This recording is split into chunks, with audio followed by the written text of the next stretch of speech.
Chapter 384. Therefore, it was perfect to entertain the two guests. The main point was that he was the base chief. The dinner was on Guan Haishan, and it was quite sumptuous. During the banquet, Shao Qing had been observing Guan Haishan.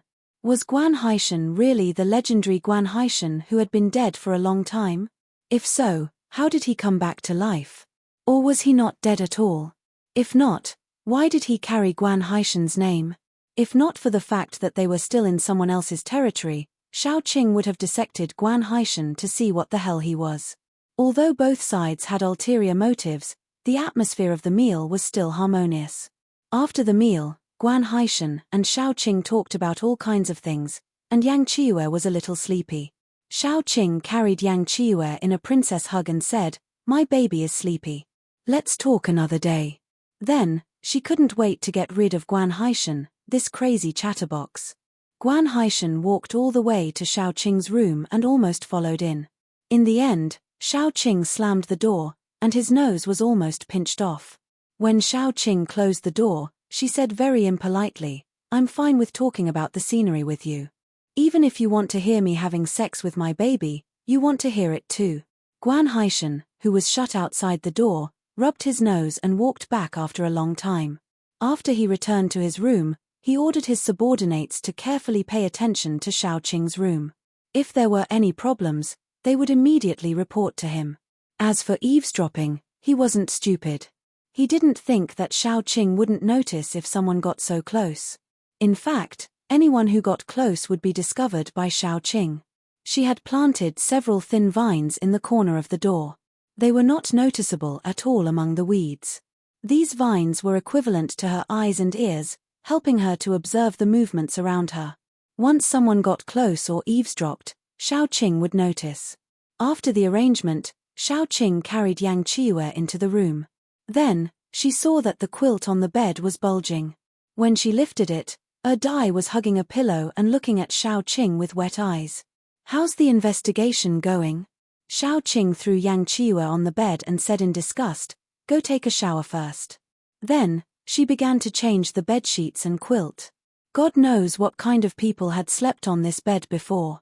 She wouldn't be at ease if she didn't change the bedsheets and blankets. After changing the bedsheets and quilts, Dai proudly lay down in the new quilt. He talked about what he saw today with gestures and the tacit understanding between the two of them. Dai walked around the entire base and found two places that were heavily guarded. However, because it was daytime and there were too many people, and Shao Qing had just entered the city, the security was even tighter. Therefore, Dai could not sneak in to check carefully. He checked the other places, such as Guan Haishan's bedroom. He found something very strange in Guan Haishan's bedroom. It was a pot of fresh blood. Dai checked it. The blood was very fresh. It was definitely released today. As for other suspicious things, he did not find anything for the time being. He planned to go out again at night. Shao Qing touched Dai's head and said, "Don't go out tonight. Guan Haishan's security will be very tight. Wait until tomorrow. Qiyu and I will trick Guan Haishan into taking us out for a walk. That will be your best chance." Dai nodded obediently. Then, he curled his slender body into a ball in Shao Qing's arms. He even saw Shao Qing carrying Yang Qiyu back. Not happy. Baby has emotions. Chapter 385.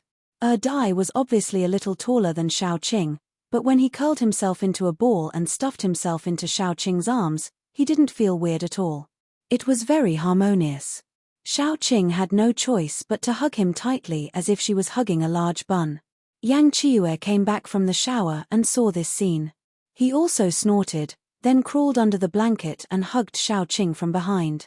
Shao Qing was like the sandwich in a biscuit, the piece of meat in a Ruggiamo. But it felt good to have a cool embrace and a warm back. Shao Qing didn't fall asleep immediately.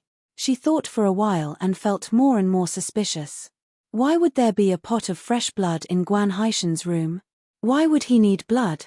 Shao Qing wasn't so anxious at first, but now she was anxious to know how Guan Haishan died. Was this Guan Haishan really the dead Guan Haishan? She thought for a long time. When the moon was high in the sky, Yang Qiue couldn't help but cover her eyes and let her sleep. Xiao Qing closed her eyes, and then the three of them fell asleep. The next morning, someone approached. Xiao Qing was awakened by the small vines planted at the door. She patted Erdai's butt and asked him to quickly put on his clothes and find a place to hide. Then she turned over and didn't plan to get up. Poor Erdai had no choice but to crawl out of the warm bed by himself and find a corner to hide. The person who came early in the morning was Guan Haishan. Xiao Qing saw him through the vines, but she stretched under the blanket and didn't have any desire to get up. It was so early, and she really didn't want to wake up. She wanted to sleep a little longer, especially when she was in his arms. Then Guan Haishan knocked on the door. Xiao Qing said lazily, "What's the matter? If you have something to say, come in. The door isn't closed. If you don't have anything to say, leave. I still want to sleep for a while."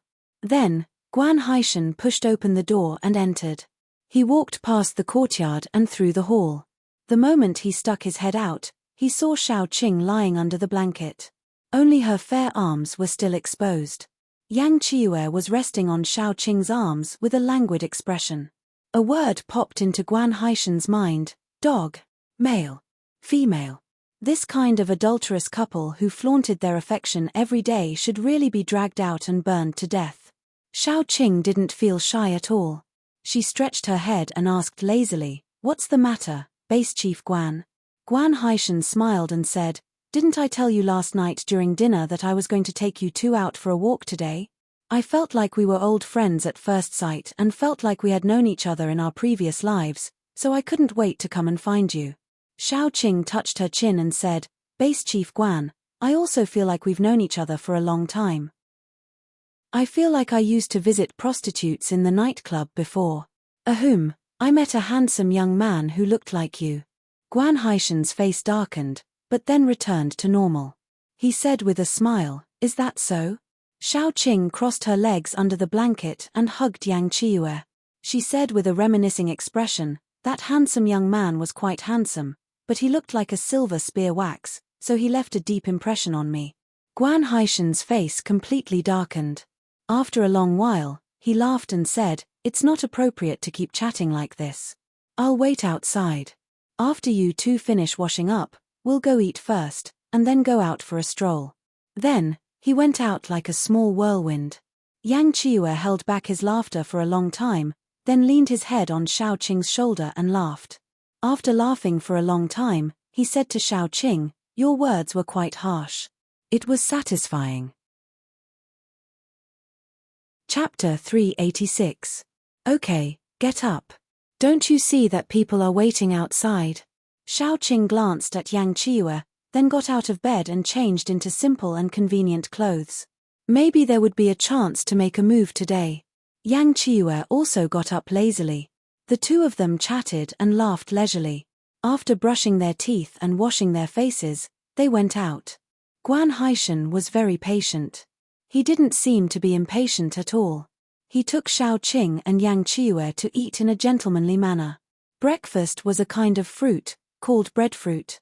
When the fruit was hanging on the tree, it was green and remained the same color until it was ripe. The fruit was only the size of a fist. When it was cut open, it was full of starch.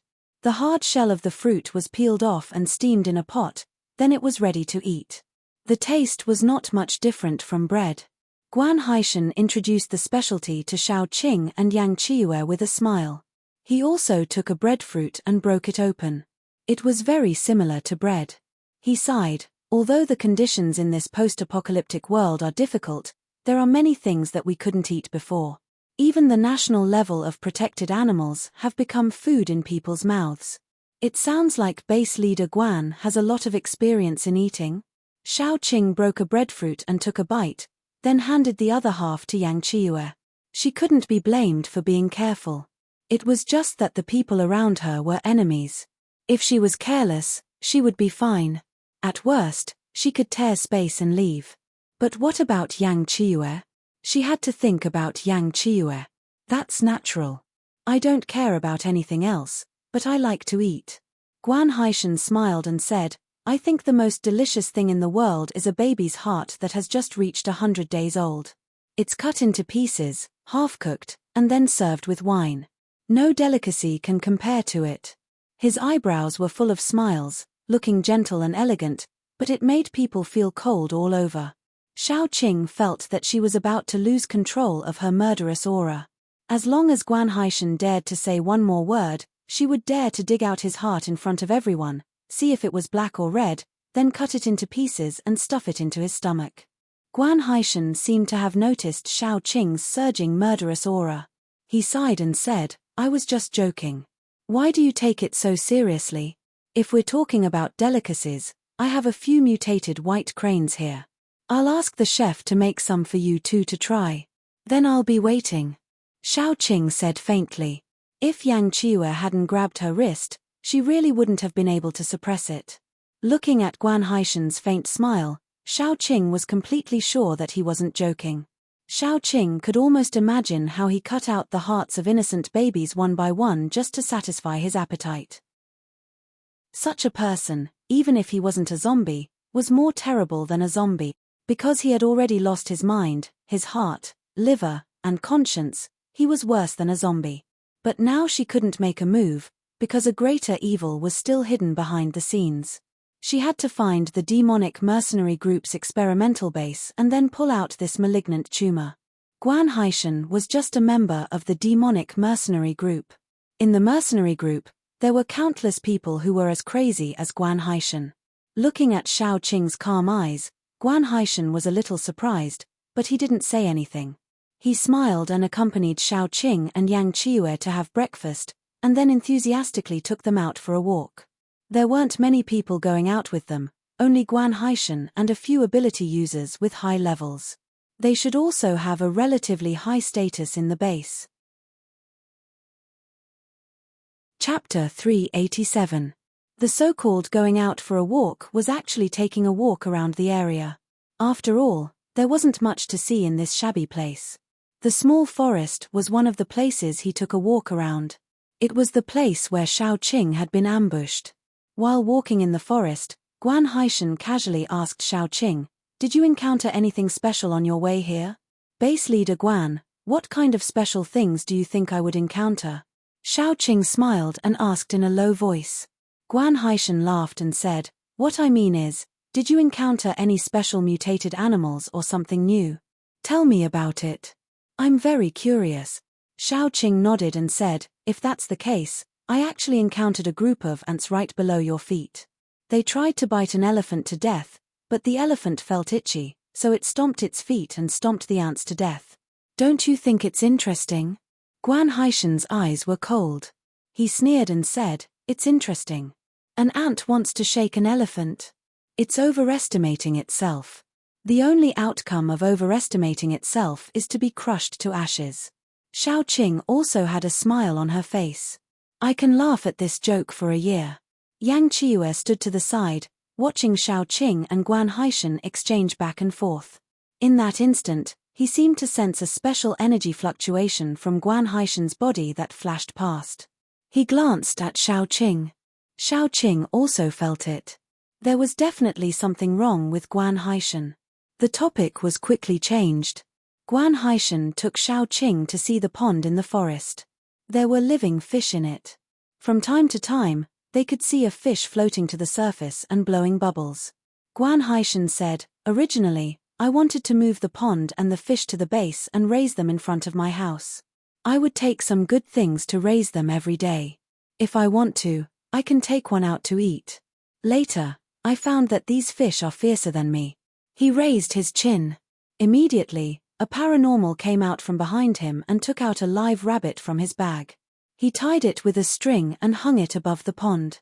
The water surface remained calm for about 2 minutes. Suddenly, several palm-sized fishes jumped out of the water. As soon as they jumped out of the water, the fishes suddenly opened their mouths, revealing a mouthful of sawtooth teeth. Then, they suddenly bit the rabbit. This bite was really fierce. The rabbit's stomach was torn open. It kept struggling and letting out pitiful cries.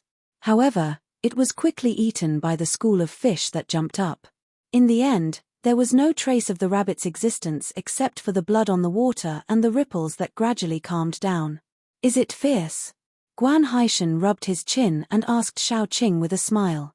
Xiao Qing's face was expressionless. She said indifferently, yes.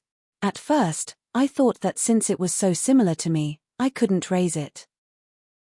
After all, two tigers can't live on the same mountain. Later, I found that they are still useful. For example, they can help me deal with some people I hate and some people I don't like. Guan Haishan's eyes flashed and he smiled very gently. The only thing that makes me angry is that they always don't listen to me. They are very greedy. I feed them, so not only do they eat, but they also learn to prey on passers-by. Naughty. The anger in Xiao Qing's heart rose again. The more she chatted with Guan Haishan, the more she couldn't suppress the anger in her heart. She really wanted to cut Guan Haishan into pieces and chop him into minced meat. How could there be such a crazy person in this world? No, Zhu Morchen said that Guan Haishan was already dead. Then, it was uncertain whether the Guan Haishan in front of her was a human or a ghost. Chapter 388. Guan Haishan seemed to be in a good mood. He said lazily, I'm telling you this because I want to tell you that it's fortunate that you didn't catch some fish to try when you came. I'm not worried about you, I'm just worried that my babies would be slaughtered. She wanted to shove Guan Haishan into the water and let him feel how much his babies loved him. Xiao Qing, who was about to lose control of her anger, said calmly, I heard that the scenery around the base is beautiful. I don't think it's a big deal. Are there any other places that are more beautiful? What do you want to see? Why don't you tell me? Guan Haishan said innocently, if you don't tell me, how would I know what you want to see? Xiao Qing wanted to say that she wanted to see him die, but she didn't say it in the end. What she needed to do now was to be patient and wait for Dai to find evidence or something. She looked around and changed the topic. Why don't we go to the forest behind the base? It's more spacious there. I think there will be a lot of interesting things there. Maybe we can even catch some prey for lunch. Guan Haishan, who had always been sarcastic, was not sarcastic this time. He said seriously, you're a guest. I should try my best to fulfill your request, but I can't fulfill this request. Why? Xiao Qing asked calmly. Guan Haishan said, the forest was originally a barrier for our base. We could go in to pick mushrooms, wild vegetables, and catch mutated animals to fill our stomachs. I don't know if our actions angered some high-level mutated animals, so one day, there was a beast tide in the forest. They killed all our hunters in the forest. Since then, I've been sending people to guard the forest to prevent others from going in to die. I see. Xiao Qing nodded. Then let's go somewhere else to take a look. She said it calmly and casually, as if she really had no interest in the forest. In fact, she had ticked the forest in her heart. Although Guan Haishan acted normal and had a good reason, her intuition told her that there was something unusual in the forest. The more normal Guan Haishan was, the more abnormal he looked compared to his previous behavior. However, Xiao Qing wasn't stupid enough to enter the forest and arouse Guan Haishan's vigilance. The more suspicious she was, the more she wanted to keep a low profile and investigate in secret. After silently memorizing this point, Xiao Qing followed Guan Haishan to walk around. During this time, Guan Haishan repeatedly told her about his hobbies.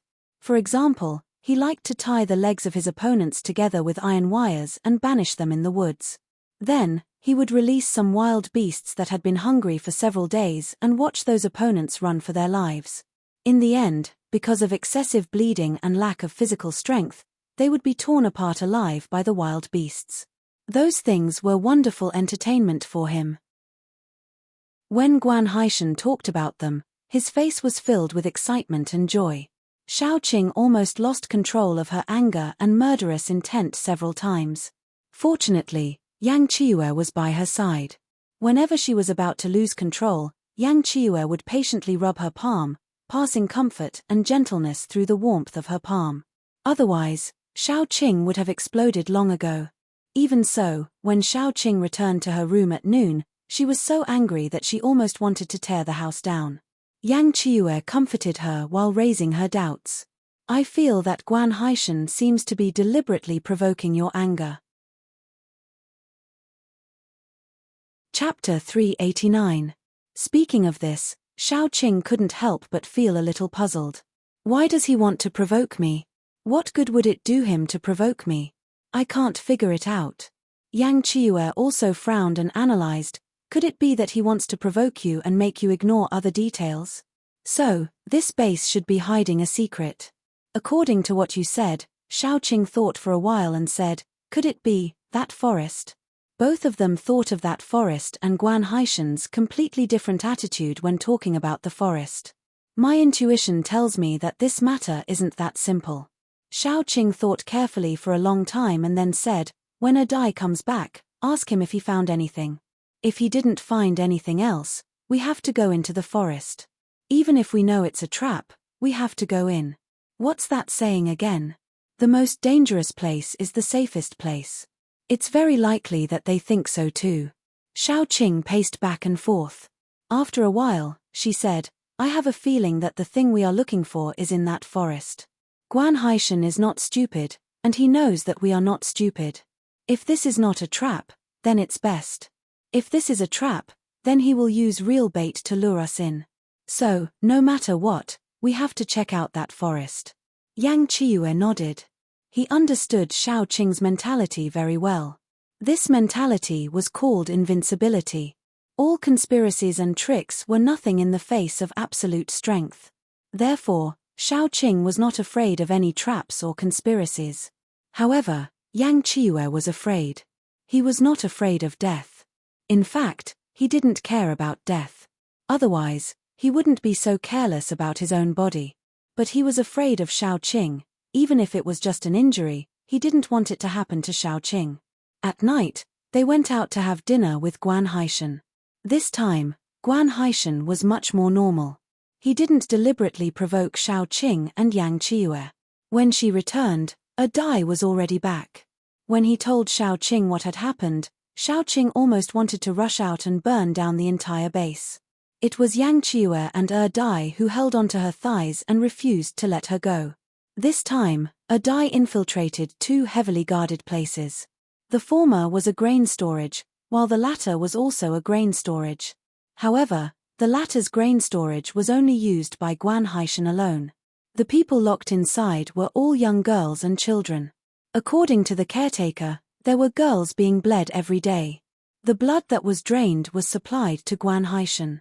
However, in order not to frequently go out to catch girls and be discovered by others, they would not kill these girls. Every time, they would only release the girls' bodies to the limit and then slowly nourish them. When they were almost nourished, they would then bleed them. And because Guan Haishan liked virgin blood, those people didn't dare to defile these girls. However, those children were pitiful. It was said that Guan Haishan liked to eat children's hearts. Of course, he wouldn't waste the rest of the children's bodies. He asked the chef to cut them into strips and air dry them. According to Guan Haishan, children's flesh was tender and had a unique fragrance. After air drying, it tasted very good.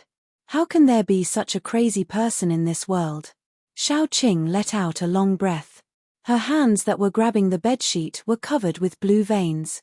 If it weren't for the fact that she wanted to find the experimental base and save more people from suffering, if it weren't for the fact that she wanted to expose the mad demon's true colors and remove this malignant tumor, she really wanted to rush out and kill Guan Haishan and everyone in this base. Chapter 390. If Guan Haishan was a beast, then the people in the base were also murderers who helped the tyrant. Qing, don't be impulsive. Yang Qiue hugged her tightly. Let's wait until we finish exploring the forest. As long as we find the Mad Demon's experimental base and have evidence, we can completely destroy the Mad Demon mercenary group. Otherwise, even if you kill Guan Haishan and the people in this base, Liu Haishan and Chen Haishan will appear in the future. More people will suffer. It's not worth it. I know.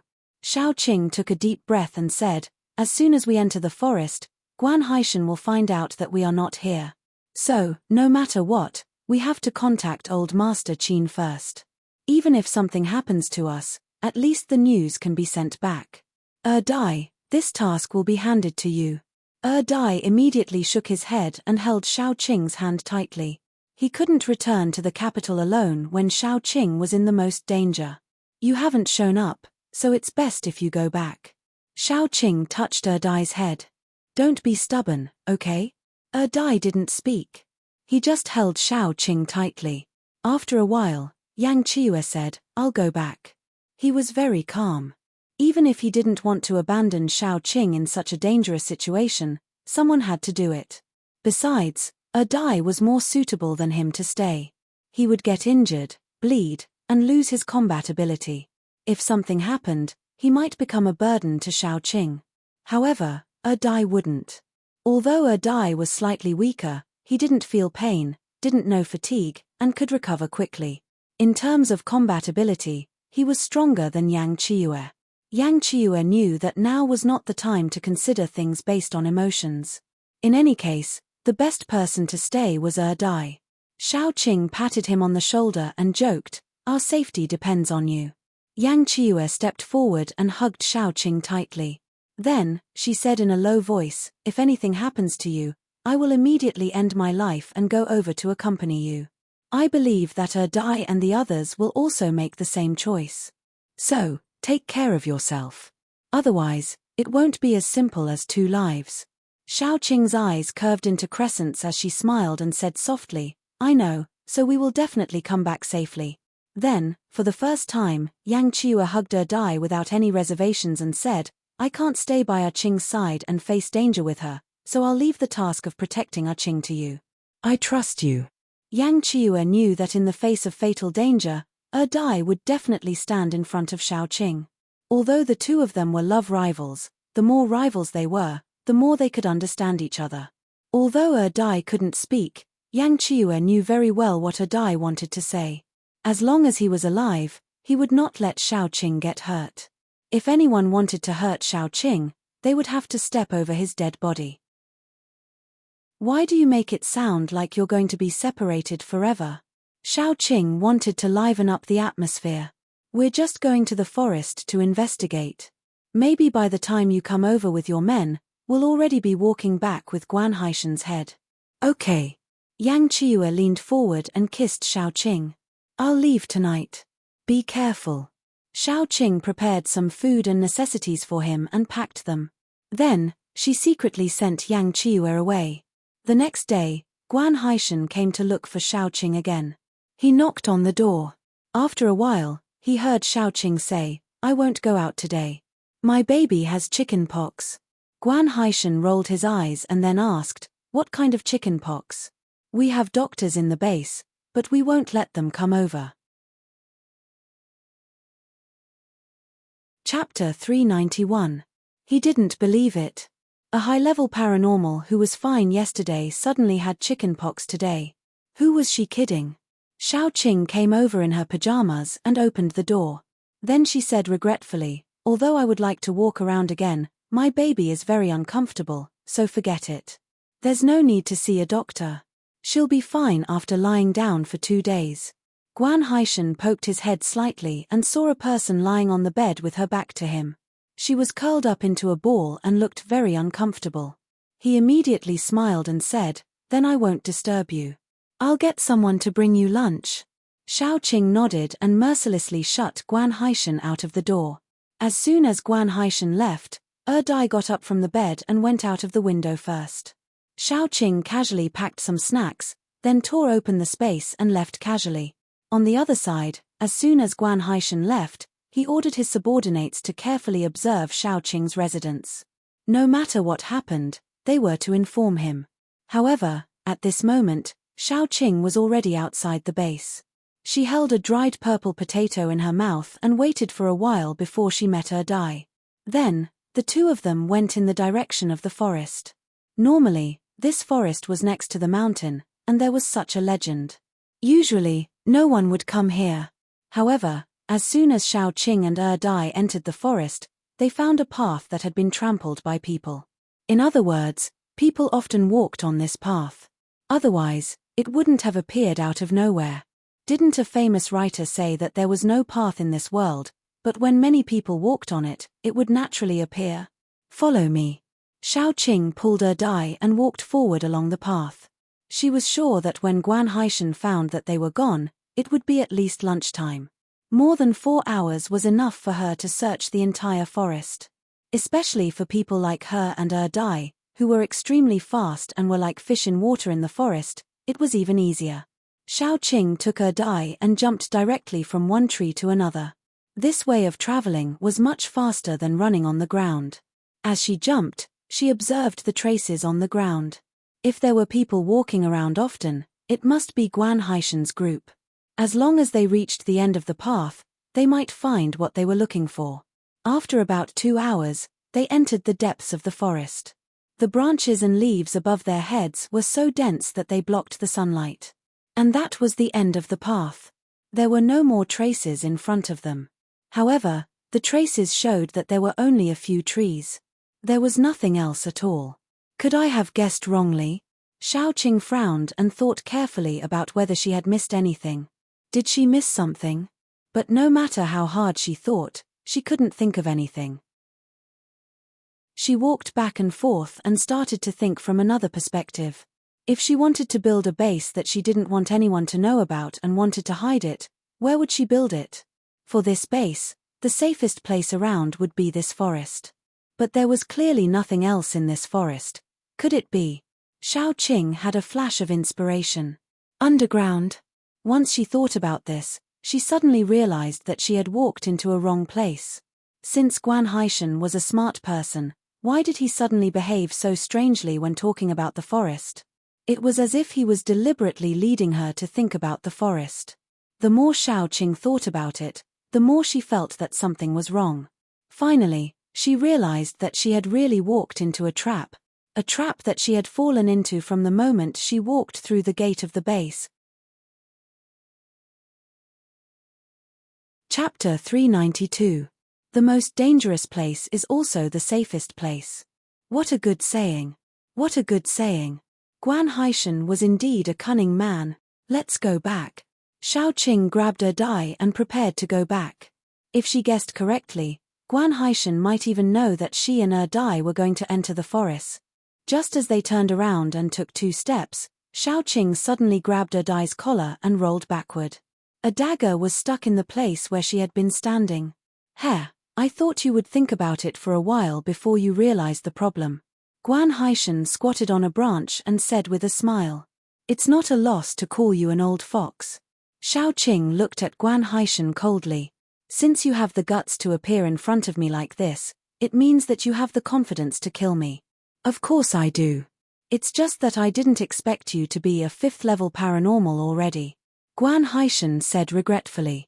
It must have been very difficult for you to come this far as a 5th level paranormal. It's just a pity that you can only go this far. Anyone can talk big, but if you don't have the ability to do so, I'm afraid you'll break your front teeth in the end. Xiao Qing said coldly. She seemed to be very confident, but in fact, she wasn't at all.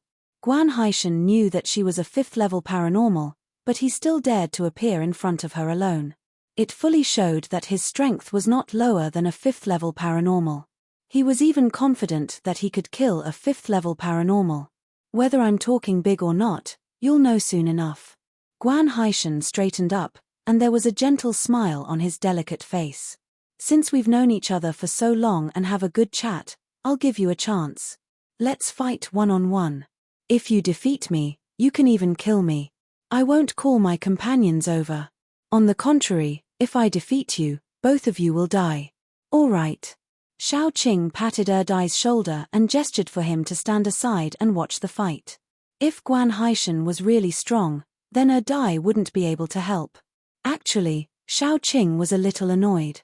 She had been through a lot, but she had failed miserably. She had been too complacent recently and had been too confident in her own strength. That was why she had fallen into a trap today. With her intelligence, she should have been able to tell that there was something wrong with Guan Haishan's words and deduced that it was a trap. She didn't have time to wallow in self-pity. She took a step forward and said indifferently, "Life and death is up to fate. Come. I'll let you make the first move," Guan Haishan said confidently as he leaped and landed in front of Xiao Qing. Xiao Qing wasn't the kind of person who cared too much about face. Since Guan Haishan was so confident and wanted her to make the first move, she would make the first move. Xiaoqing quickly condensed the superpower in her body. A vine whip appeared in her hand, and she whipped it towards Guan Haishan. Guan Haishan reached out and grabbed Xiaoqing.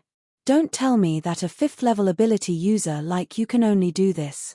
Xiaoqing frowned slightly. She found that the thorns on the vine couldn't pierce Guan Haishan's skin. With a thought, several vines broke out of the ground and stabbed at Guan Haishan's feet and thighs. Guan Haishan stomped his foot and leaped forward. Then, he grabbed 2 vines and tore them apart as if they were noodles. That's interesting. Xiaoqing observed Guan Haishan carefully. She kept releasing vines to harass Guan Haishan, but Guan Haishan didn't use his power. He only used his speed and physical strength to run around the vines. Chapter 393. Xiaoqing suddenly had a guess. She clapped her hands, and dozens of vines drilled out of the ground and surrounded Guan Haishan. Guan Haishan sneered and said, "Petty tricks." As soon as his voice faded, his expression changed. It was too late for him to change his action. Xiaoqing appeared in front of him out of thin air, her hands stabbing into his chest. Guan Haishan subconsciously reached out to block, but his hands and feet were entangled by the vines. He was able to get rid of the vines soon, but that short second was enough for Xiaoqing to put her hands into his chest. The moment her palm entered Guan Haishan's chest, Xiaoqing felt that something was wrong. Under normal circumstances, she would definitely be able to feel the warm texture of his skin wrapping around her palm, as well as the rapid flow of blood. But she didn't. It was as if she had stabbed into a piece of rotten meat. There was no warmth, and even the blood had dried up. Xiaoqing furrowed her brows and tore at both sides with her hands. Then, she tore open Guan Haishan's chest. There was a heart that looked fresh, but it wasn't beating. Under the fresh skin, there were muscles that had lost their vitality. Guan Haishan grabbed Xiaoqing's wrist and said with a smile, "Surprised? Scared? Or surprised?" Xiaoqing broke away from his hand and quickly stepped back. Guan Haishan didn't stop her. He calmly closed his chest and patted it. Then, granulation grew out of the wound and quickly mended his chest. Soon, there was only an ugly scar on Guan Haishan's chest. It was impossible to tell that he had been injured. Guan Haishan touched the scar on his chest obsessively, then looked at Xiaoqing and said, "Do you see it? This is God's masterpiece.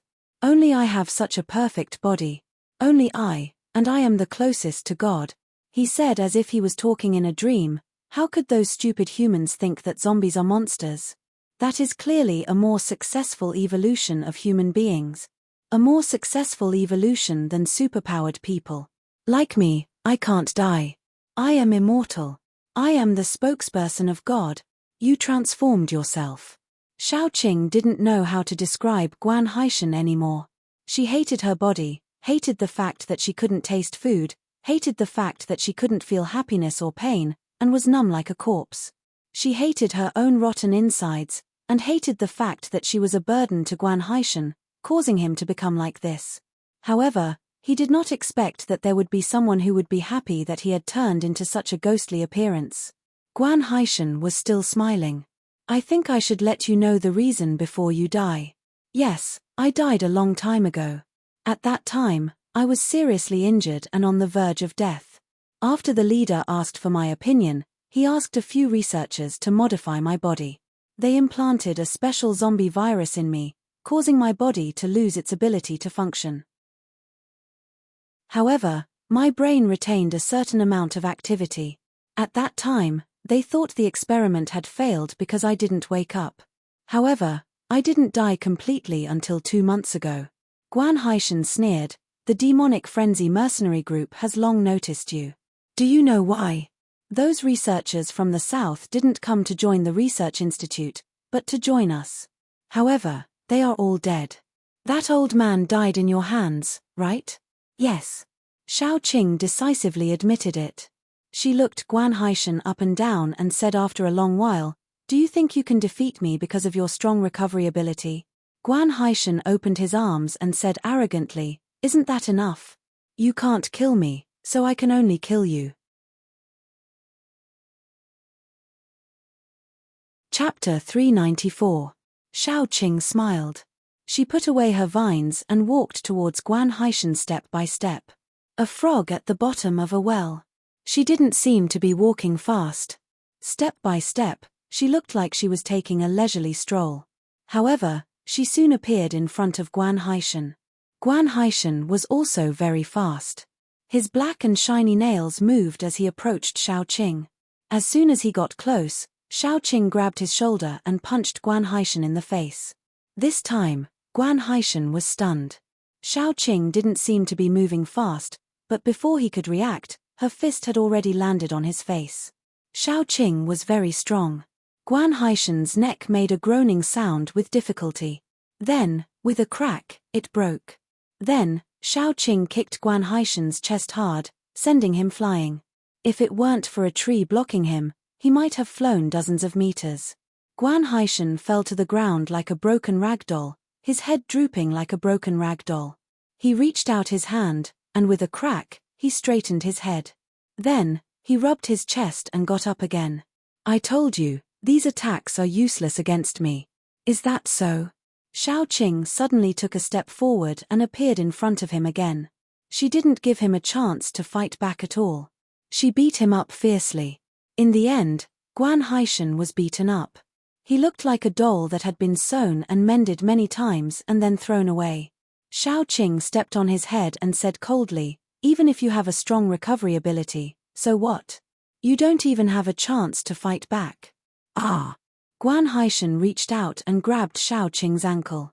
Suddenly, as though he had no bones, he slipped behind Xiaoqing and hugged Xiaoqing.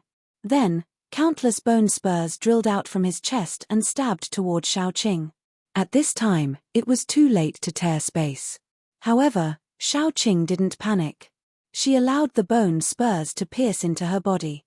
Then, she grabbed Guan Haishan's arms and twisted them like fried dough twists. This time, it was Guan Haishan's turn to be shocked. He didn't care that his arms had become fried dough twists. He quickly retreated and said, "No, no." His bone spurs were produced after his body mutated. After piercing into a human, they could suck their opponent's blood. But just now, after his bone spurs pierced Xiaoqing's body, they didn't suck a single drop of blood. While Guan Haishan was still in shock, Xiaoqing quickly stepped forward and grabbed his left hand. Her nails pierced into his flesh, and then she directly tore his arm off.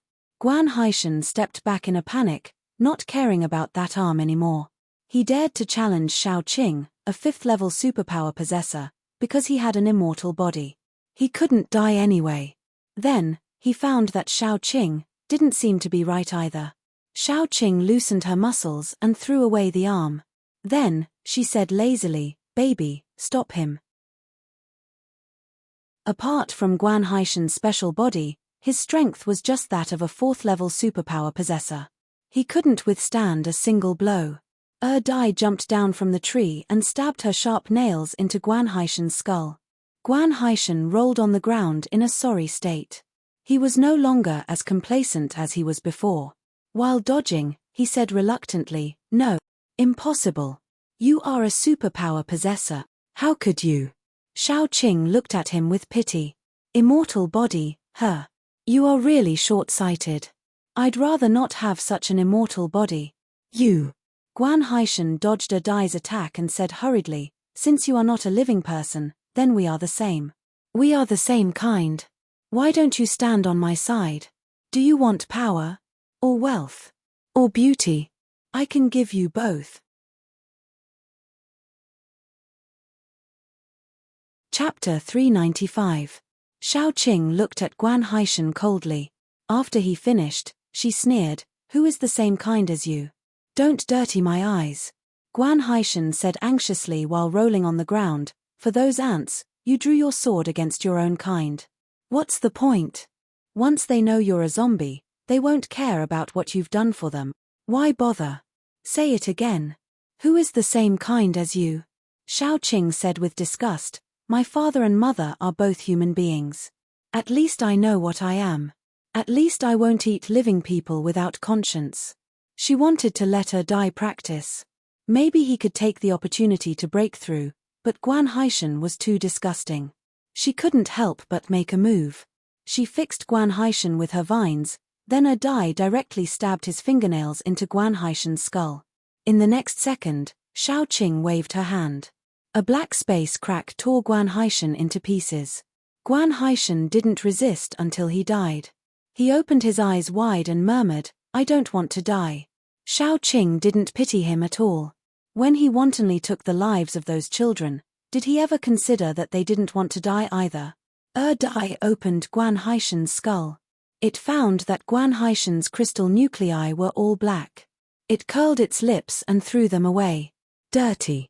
After making sure that Guan Haishan was completely dead, Xiaoqing destroyed his body. Then, she took Dai back. Since the experimental base wasn't in the forest, then her idea was probably correct. Xiaoqing took out some water and washed Dai's fingers carefully. Then, she took Dai's hand and walked back. On the way back, Xiaoqing ran into the ambush left by Guan Haishan, a group of superpowered people between level 3 and 4. They were all left in the forest forever. She estimated that in a few years, the trees here would grow even more luxuriantly. After all, she had fertilized this tree well today. After dealing with the group of paranormals, Xiaoqing and Dai returned to the base.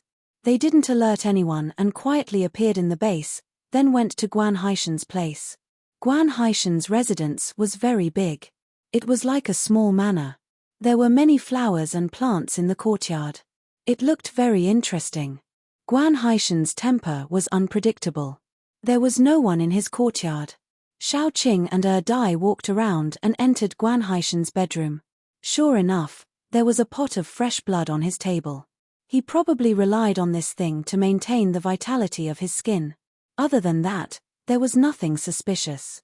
Xiaoqing thought for a while and decided to check the other rooms. After walking around Guan Haishan's entire residence, Xiaoqing found something wrong.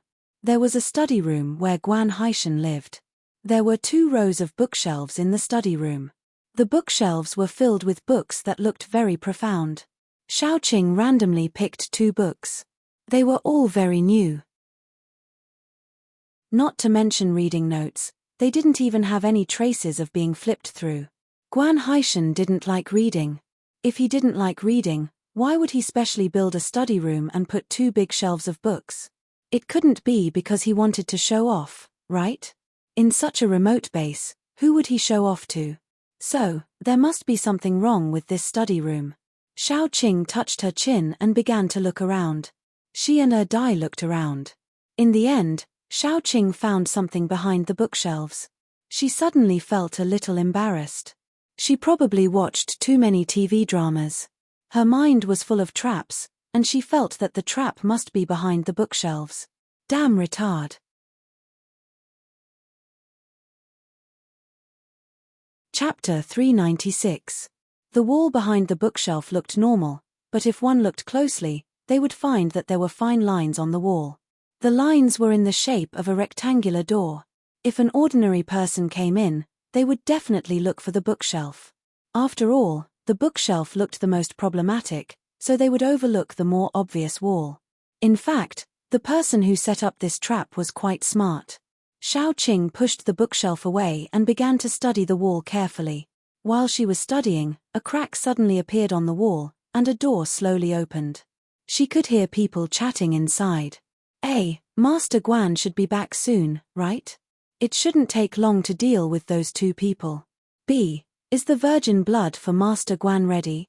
Hurry up and supervise him. If Master Guan doesn't have fresh virgin blood to drink when he comes back, he will definitely lose his temper. Then, 2 people came out. As soon as they came out, they were stunned because 2 people who shouldn't be here suddenly appeared in front of them. Xiaoqing and Dai were also stunned. They hadn't found a way to open the door yet, but someone had opened it for them. You. One of them was about to speak, but Dai covered his mouth. Xiaoqing didn't dare to let them make a sound. She quickly stepped forward and subdued the other person. Their abilities weren't high, so it was easy for them to subdue them. Xiaoqing covered the other person's mouth and dragged him to a corner. She asked in a low voice, "Is this the Mad Devil Mercenary Group's experimental base?" The person's eyes were filled with fear, but he kept his mouth shut and didn't say anything. Xiaoqing smiled and looked very gentle. You don't dare to say it. I'll give you two choices. Either you say it now, and I'll give you a quick death. Or you don't say it now, and I'll torture you to death. The person seemed to think of something, but he still kept his mouth shut and shook his head. Xiaoqing did not expect to be able to pry it out so easily. After all, the mad devil must be very tight-lipped. Therefore, she signaled for Dai to bring the other person over. Then, she used a vine instead of a palm to strangle the person's mouth to prevent him from making a sound. I'm actually quite a gentle person, but that's only limited to humans. When I'm facing animals, I'm not so kind. Xiaoqing said coldly. She used the military knife to open a small wound on the man's neck, the kind that only drops of blood would seep out. Then, he stuffed some dodder seeds into it. Under her control, the dodder snuck into the man's skin and sprouted under his skin and above his muscles. Then, small bumps could be seen on his skin. They were very clear. These small bumps grew bigger and bigger, and soon, they burst open, revealing the tender green buds underneath. It wasn't just pain. There was also a bone-deep itch, as well as an indescribable fear. After all, anyone who saw grass growing on their body would be dominated by this sense of fear. He was in so much pain that he wanted to scream and go crazy, but he couldn't make a sound. He could only bite the vine in his mouth, and then the thorns on the vine pierced his lips and tongue. He won't die. Xiaoqing looked at the other person and smiled. All the seeds have taken root under his skin and can't extend to his internal organs, so he won't die. Say, if I throw him into a dark corner and let those cute little buds grow in his body, he won't be able to scream or move. He can only lie in that dark corner and feel those little cuties grow happily under his skin until he starves to death or is sucked dry by those little cuties. Then, when he's discovered, he'll be like a living potted plant. Doesn't that sound interesting?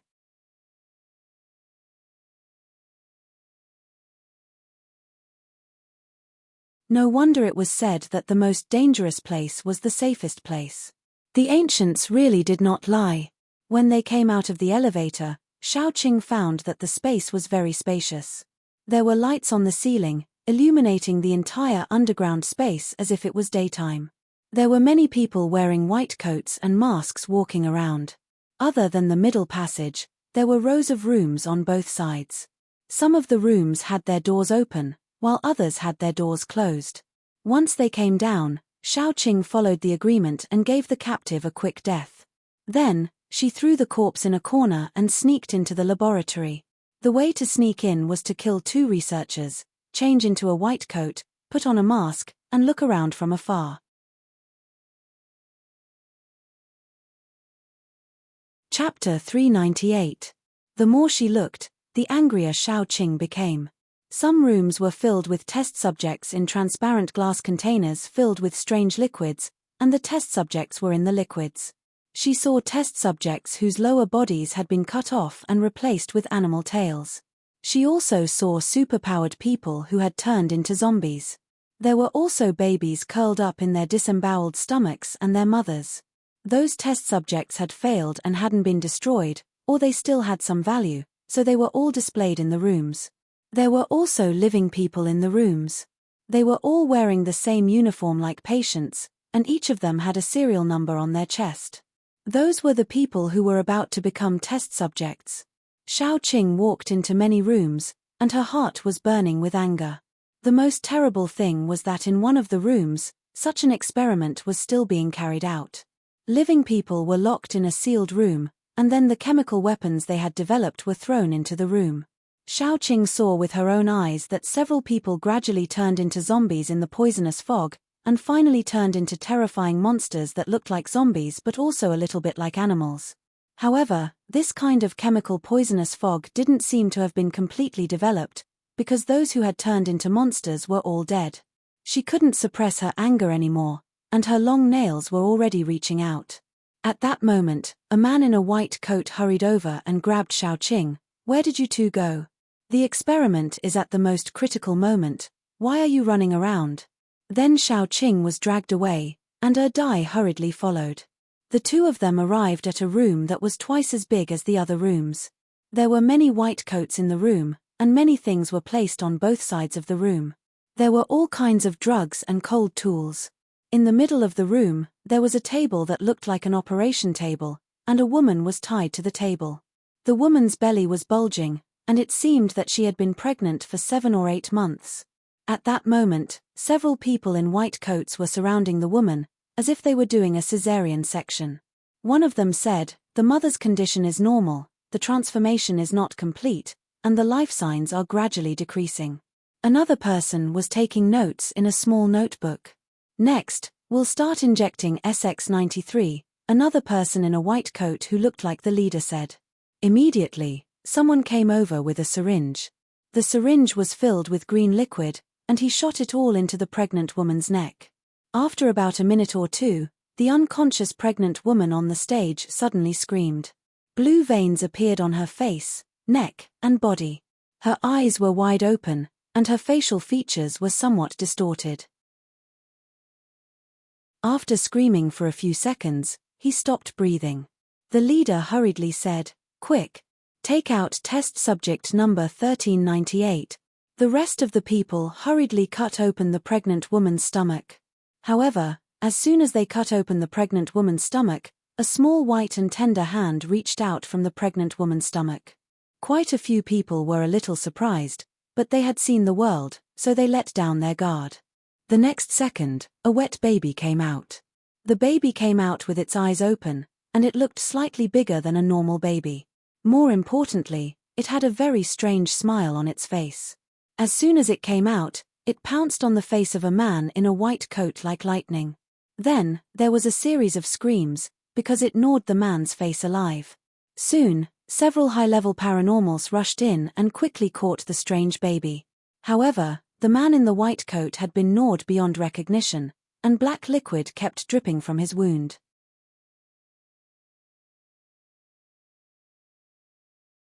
Chapter 399.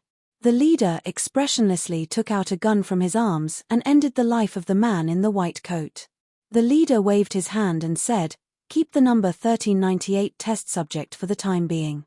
This is the only semi-successful test subject we have after the number 068 test subject. Take good care of it. There must be no problems." Xiao Qing's eyes were cold. She quietly took out her mobile phone and took a lot of photos to save them. Then, she left the laboratory and began to look for the power control room. She wanted to destroy this place. This dirty, hell-like place. As for those poor test subjects, she could no longer save them because she found that all the test subjects had been injected with mutated drugs. They were no longer human. Instead of letting them watch in pain as they turned into monsters, it was better to let them disappear with this evil place. However, Xiao Qing was not ready to completely destroy this place, because this was also a piece of evidence. She wanted the whole world to see the disgusting face of the demonic mercenary group. Xiao Qing sneaked into the power control room with Dai. She touched Dai's head and asked gently, "Are you afraid?" Dai shook his head seriously. Xiao Qing smiled and took out a lighter. She calmly found a barrel of oil and poured it all on the surrounding machines. Then, she ignited it. After that, she pulled Dai and rushed out quickly. She found a corner, and then vines stretched out layer by layer, tightly wrapping her and Dai in the middle. Layer by layer, layer by layer. There was no gap between her and Dai. The man's body and the woman's body were perfectly attached to each other. When the vines turned into a big ball, a terrible explosion suddenly sounded. At that moment, Xiao Qing felt that she had lost her hearing. Her head was buzzing and blank.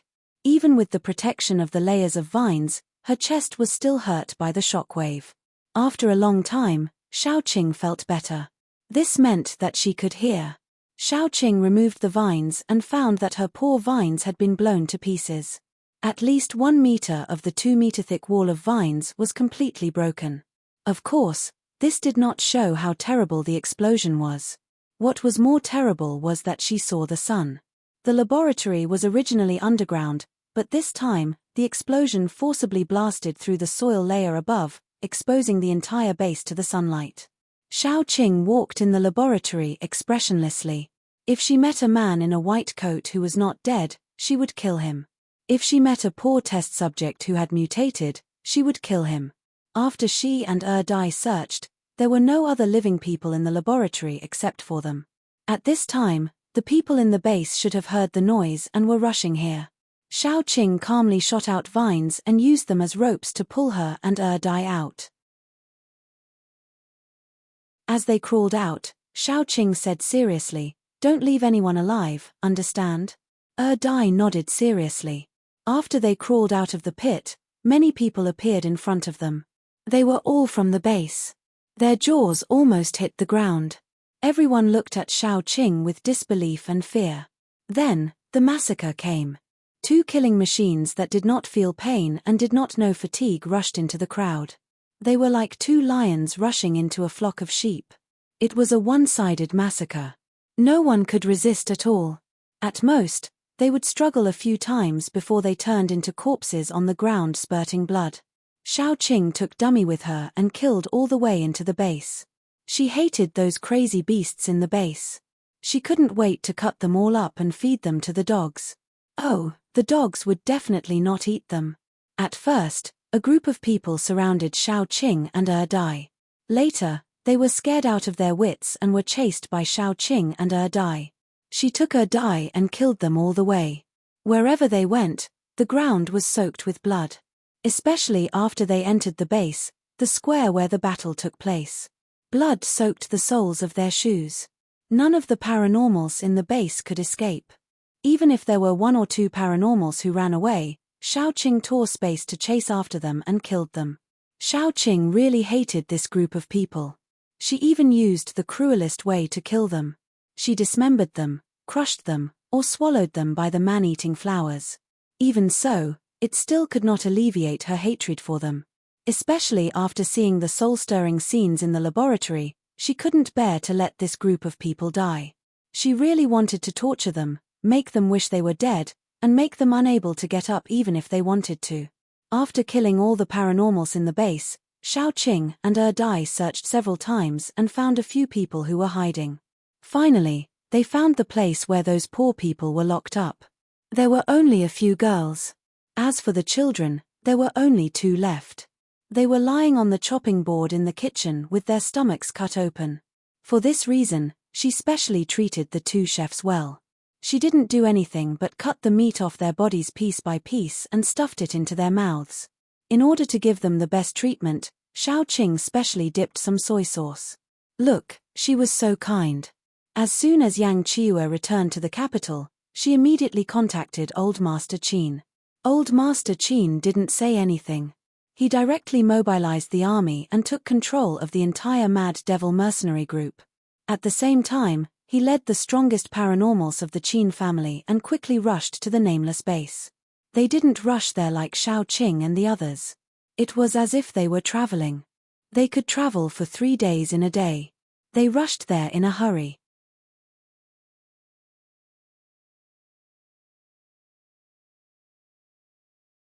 Chapter 400. The thick smell of blood came from the pit and the entrance of the base not far away.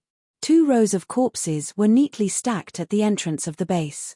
Beside them were some broken limbs that couldn't be pieced together to form a complete corpse. The scene looked like hell.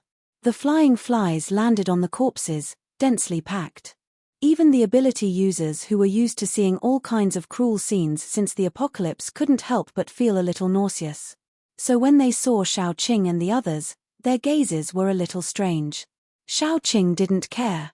She stood up and greeted Old Master Qin, then said, "This is the private laboratory of the demonic mercenary group. Although it was blown up quite badly, most of the evidence is still here." As soon as she said that, those people pricked up their ears.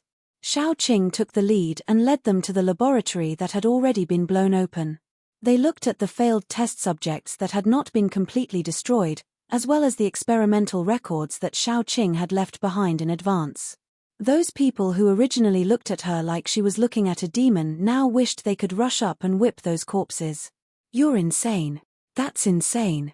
Old Master Qin was so angry that his beard was trembling. He said fiercely, "If the demonic mercenary group doesn't get rid of them, the heavens won't tolerate it. I think the demonic mercenary group must have received the news by now. At the very least, they must have sensed that something is wrong. We must rush back as fast as possible, Xiao Qing said calmly. She was afraid that if they went back late, Wu Buping, that scoundrel, would abscond with his people. At that time, it would be difficult to find him. I'll take everyone back first. The rest of you can walk slowly. Qin Zishi, who had just returned from a mission, volunteered. His wolves and bears were the fastest means of transportation. Old Master Qin nodded.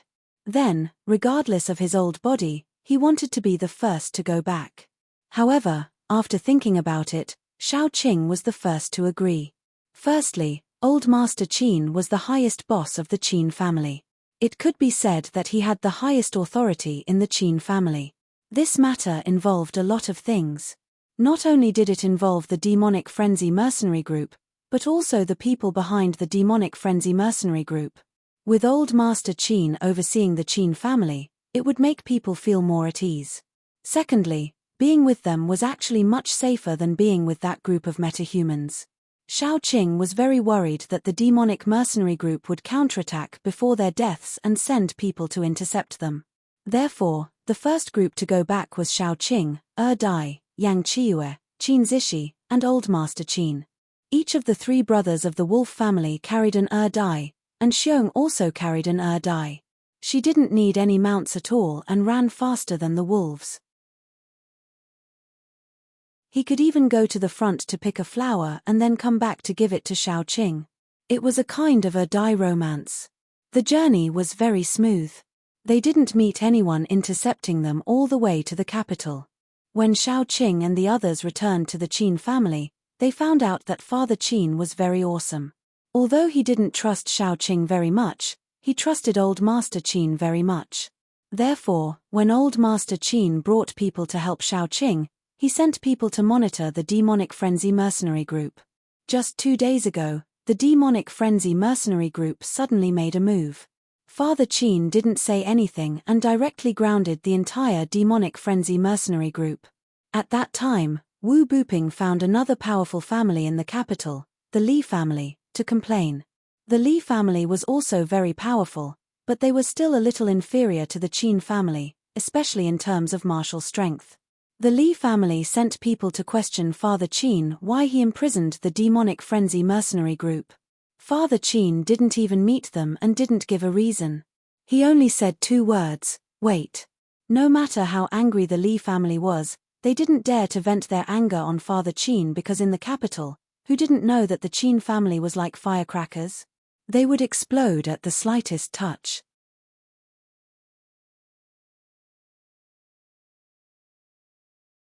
Chapter 401. Moreover, they didn't give face to anyone. Their tempers were explosive, especially Old Master Qin.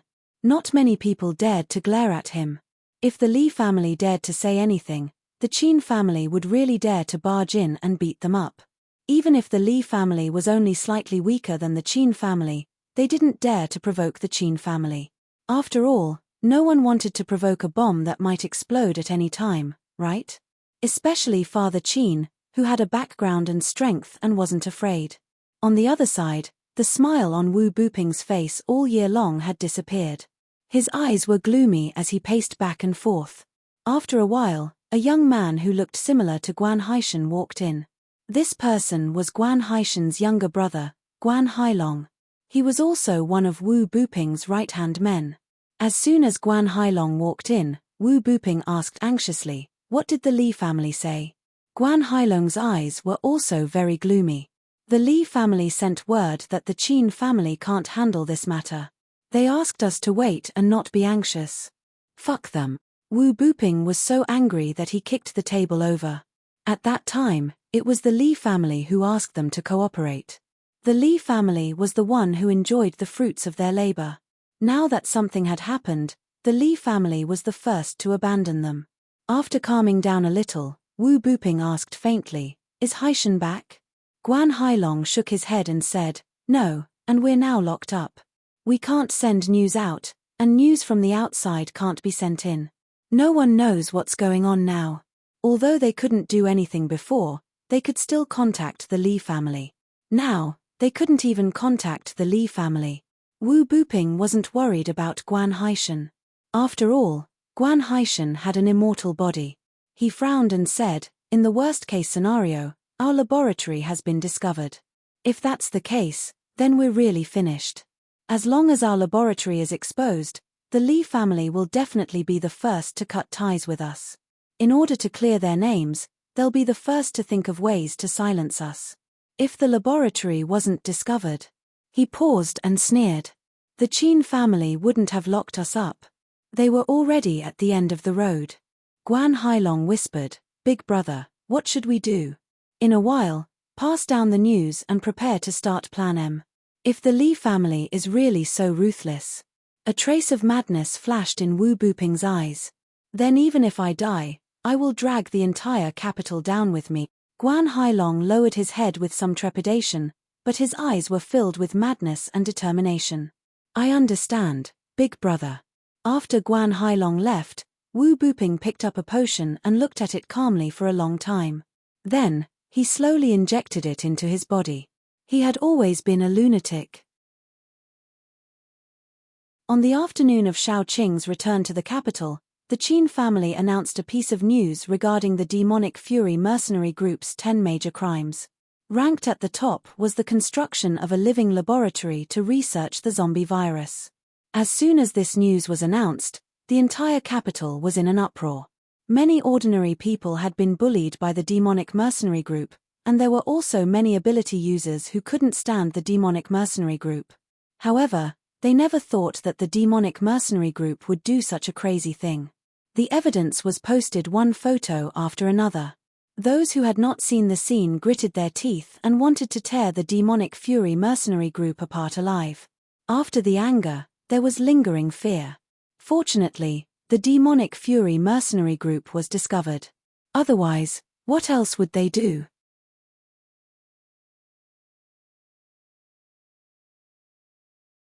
Chapter 402. Who knew? They might be the next experimental subject. Therefore, everyone in the capital supported the Qin family's decision to kill the entire demonic mercenary group. The head of the capital also gave the order to cooperate with the Qin family to carry out the operation. At the same time, the Li family and the major mercenary groups also participated in this operation. Of course, this killing didn't mean killing everyone in the demonic mercenary group. After all, not everyone was bad. There were definitely many low-level people who didn't know what the demonic mercenary group was doing. Therefore, the Qin family's decision was to kill the higher-ups of the demonic mercenary group. They would rather kill the wrong people than let them go. As for the middle and low-level people, they would first capture them and then slowly investigate. However, when they arrived at the demonic mercenary group's encampment, they saw corpses all over the ground. Moreover, they had mutated and zombified corpses with their stomachs cut open. Then, some of the still alive monsters who didn't know whether to call them humans or zombies rushed out of the house. Wu Buping held a tube of medicine and stood in the group of monsters with a faint smile on his face. "Let the entire capital be buried with me." He opened the medicine in his hand. The moment the liquid inside came into contact with the air, it quickly evaporated and turned into a light green gas. Some of the ability users standing at the front suddenly felt that something was wrong. As he muttered, he scratched his itchy skin. Then, he screamed because he saw that he had scratched off a piece of flesh. He was stunned, but the people around him looked at him in horror. He lowered his head and saw that his fingernails were slowly growing, turning into a familiar grayish-black color. The skin on his hands also instantly spread a greenish-black color that symbolized death. It was very similar to the zombies he had killed countless times. He trembled as he touched his face. With a slight scratch, he scratched off a piece of flesh. The edges of the flesh were already rotten. No! Impossible! How could he become such a monster? The man's eyes were filled with despair. His hand trembled more and more. In the end, he pulled out a dagger and stabbed it into his heart. He would rather die than become a man-eating monster. There was more than one person who was infected. Those who were closer were all infected. The rest of the people retreated in horror from the green fog. They couldn't believe it. How could ability users be infected? If even paranormals were infected, Then, the fear in everyone's heart was infinitely magnified. Xiaoqing coldly looked at Wu Buping, who was standing in the green fog and laughing arrogantly, and said coldly, "This should be a virus that they have successfully developed. Everyone, step back and don't get infected. Otherwise, even superpowered people will turn into zombies." Some of the infected people stood there in a daze, some knelt on the ground and cried, and some decisively ended their lives in despair. Xiaoqing frowned. She didn't know what to do because the green fog was still spreading. At this rate, it would probably cover the entire capital by tomorrow night. General Qin, in this situation, it's not good to have too many people. Please take everyone to disperse everyone in the capital. Let everyone go out of the city first. We'll move back after we've solved the virus, Xiaoqing said decisively. All right. Father Qin nodded and left with a group of people. Those who stayed were all experts, such as Wu Jiaojiao from Thorns and Roses, Zhu Morchen, and Jin Mingyu from Frost. Xiaoqing waved her hand. Jiyu Chuan stepped forward and tried to condense the water vapor in the air to freeze the green fog. He found that with his strength, he could only freeze a palm-sized area. However, the frozen area was still melting quickly.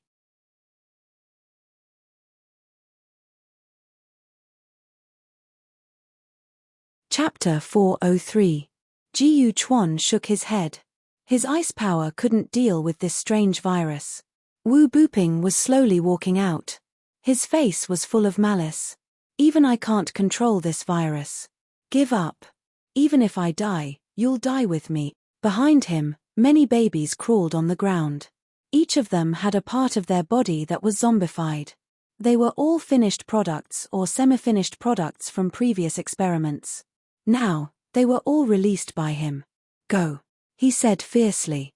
Then, the babies jumped on him. Each of them bit his body angrily. He kept waving his hands, trying to get rid of the babies.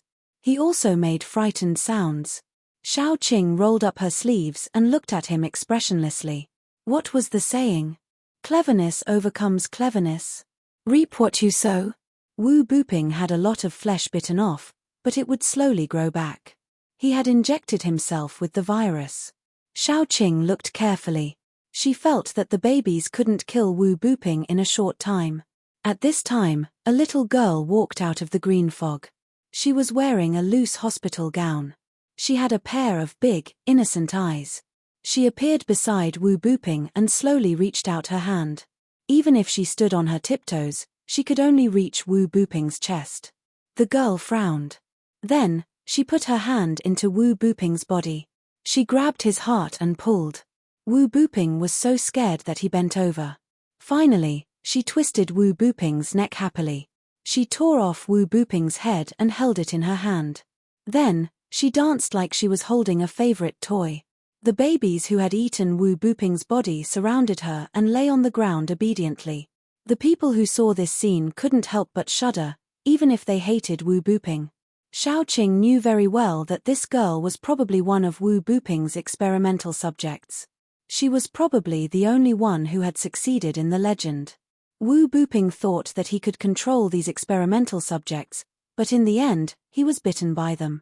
However, what Xiaoqing and the others were most worried about was not the experimentals, but the drifting mist. It was constantly spreading like an infectious disease, dyeing the nearby mist green. The little girl opened her mouth and looked at Xiaoqing and the others with a gaze full of malice. She was like a hungry tiger that had been released from a cage, looking at everything with malice and greed. Xiaoqing took a deep breath and said calmly, "Although our biggest worry is this fog, the most important thing is to deal with these zombies. If they escape, the consequences will be unimaginable." But Wu Jiaojiao frowned. "There's no way for us to enter the fog. Maybe I can give it a try." Xiaoqing's confidence naturally came from her body. She was not a human being. Even if she turned into a zombie, to what extent could she turn into a zombie? She stretched out a vine and then slowly probed into the fog. On the surface, only one vine was probing into the fog, but Xiaoqing was secretly manipulating the vine to absorb the fog into her body along with the vine. To her surprise, the fog not only didn't cause any harm to her, but also turned into a special kind of energy the moment it entered her body. This special kind of energy changed her body while strengthening her superpower. In just a short while, Xiaoqing felt that she was about to break through a small level.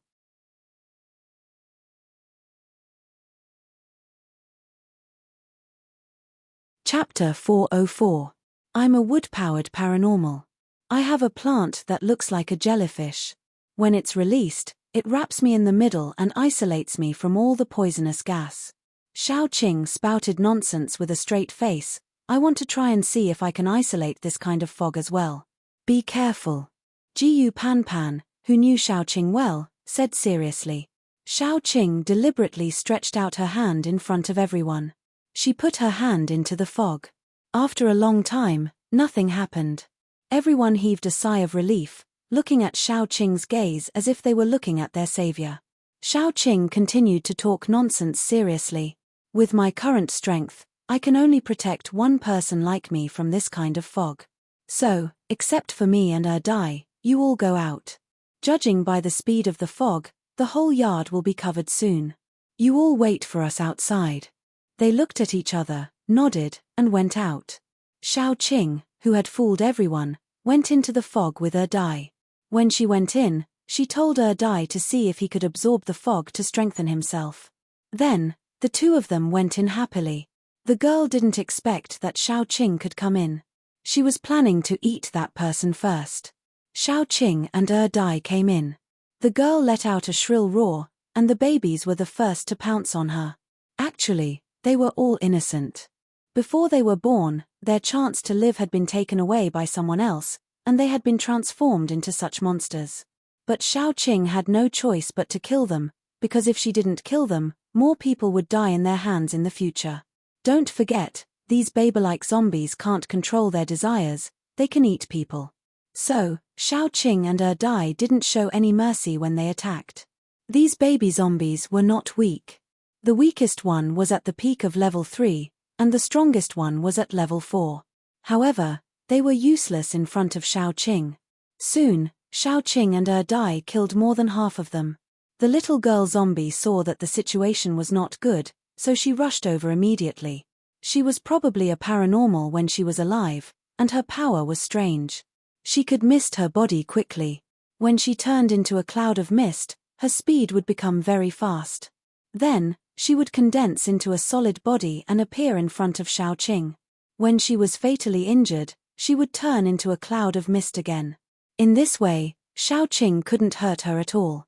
Xiaoqing and the little girl zombie fought for a long time. When all the baby zombies were killed, they still couldn't defeat the little girl zombie.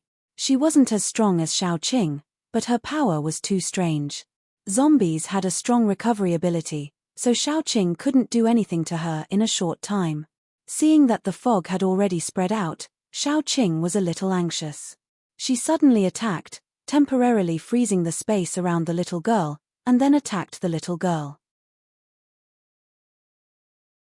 She almost destroyed half of the little girl's body.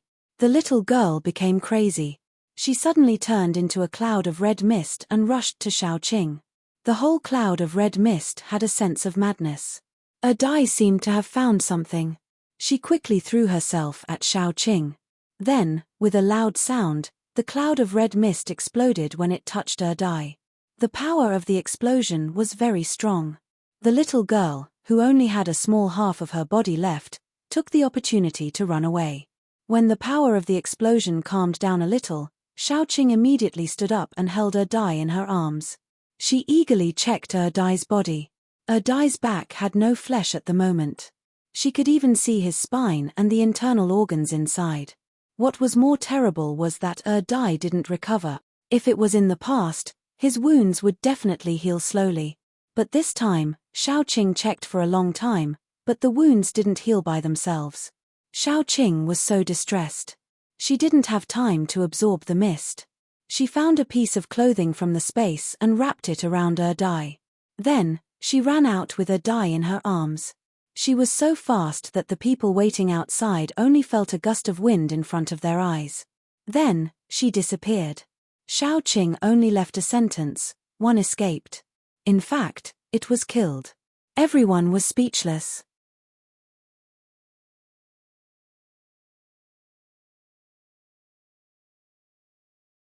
Chapter 405. Xiaoqing didn't have time to say more. She hugged the dai and ran back to her house. There was an indescribable fear in her heart. In the past, even if she or the dai were injured, Xiaoqing didn't have this kind of feeling. Because they were zombies, unless it was a fatal injury like cutting off their heads, normal injuries would heal very quickly. But this time, the dai didn't show any signs of healing. Xiaoqing was very scared. She was so scared that her heart was flustered. She was so scared that her legs went soft. She was so scared that her heart was in a mess. When she rushed home, Fu Jingmo was watering the flowers. When he saw Xiaoqing rushing in with the dai, he was shocked. "Sister Qing, what's wrong?" "Nothing. Watch the door." Xiaoqing hugged the dai and rushed upstairs expressionlessly. Probably because he was more relaxed after entering his own house, Fu Jingmo accidentally saw the dai's back that wasn't covered by clothes. It was a shocking sight. Fu Jingmo was stunned. He stood there in a daze for a long time before he chuckled. There was an indescribable madness in his eyes. He was wondering how Fu Jingshan could be safe and sound and had only lost his memory.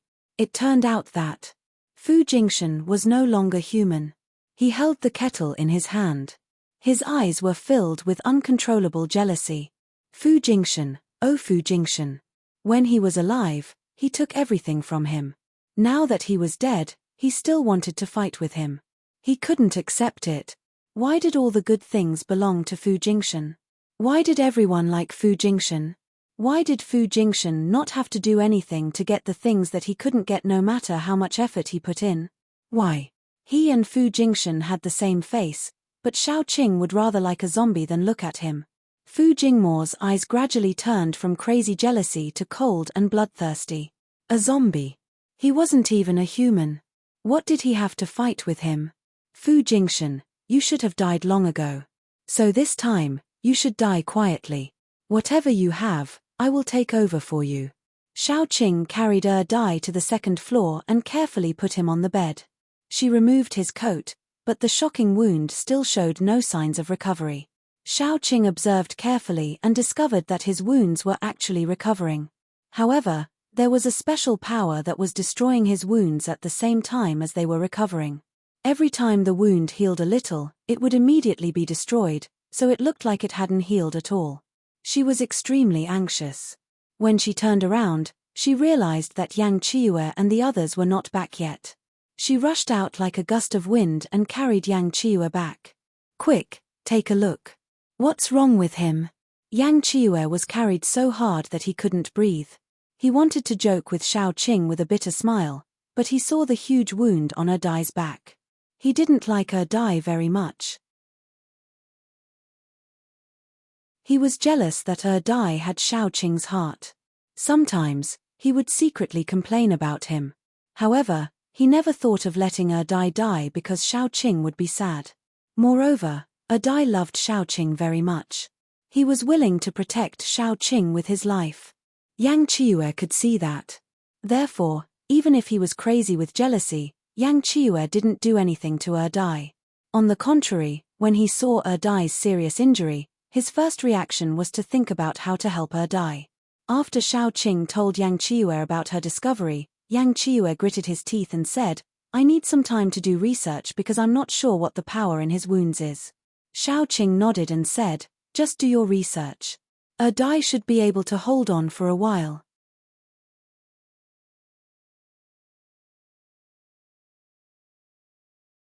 Chapter 406. Yang Qiyu nodded and began to move her tools. Xiaoqing was very anxious. She suddenly felt like smoking, so she walked out of the door and lit a cigarette. It was as if this could ease her anxiety. Yang Hanqing and the others came back one after another. Seeing Xiaoqing like this, they knew that something must have happened. Jiyu Panpan was the representative and asked Xiaoqing, "How is it?" "The injury is very serious, and there is no way to recover. Qiyu is thinking of a way." Xiaoqing took a puff and put out the cigarette. She asked in a low voice, "How is the fog?" "It is still spreading." Old Master Qin has already sent people to evacuate the residents in the city. Currently, everyone is moving out of the city. The Prime Minister sent researchers to take some of the fog back for research. We don't know the results yet. Yang Hanqing said in a low voice. Let's go back and rest first. The fog won't spread for a while. Shaoqing forced a smile and said, Hanqing, wait for a while.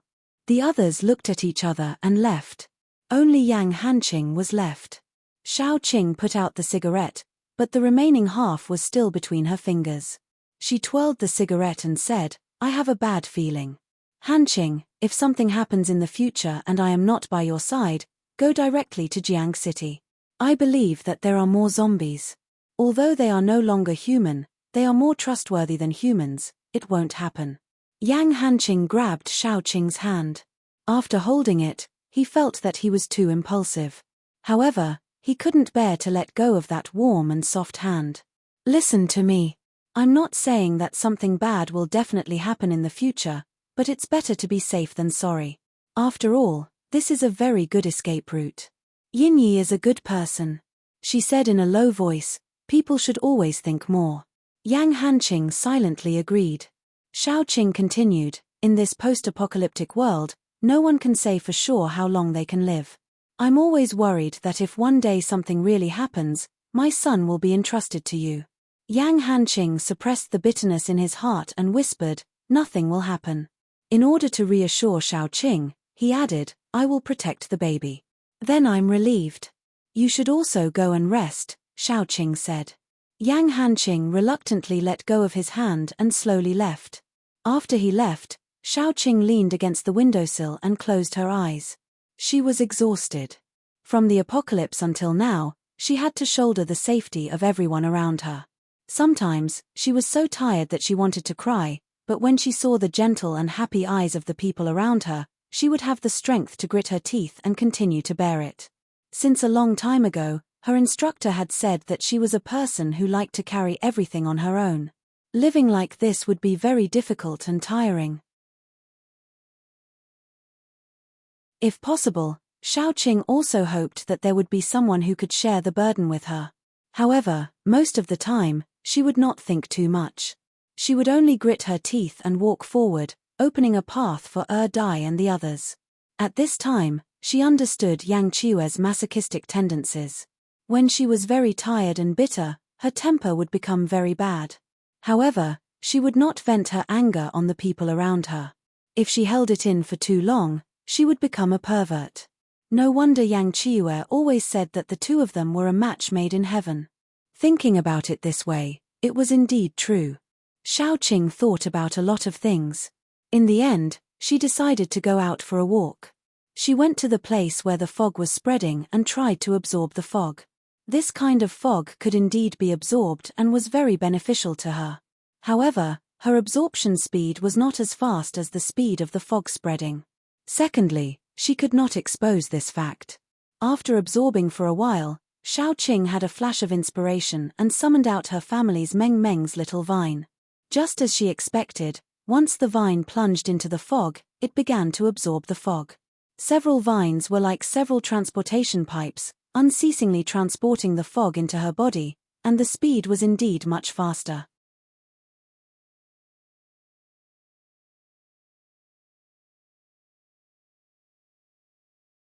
Chapter 407.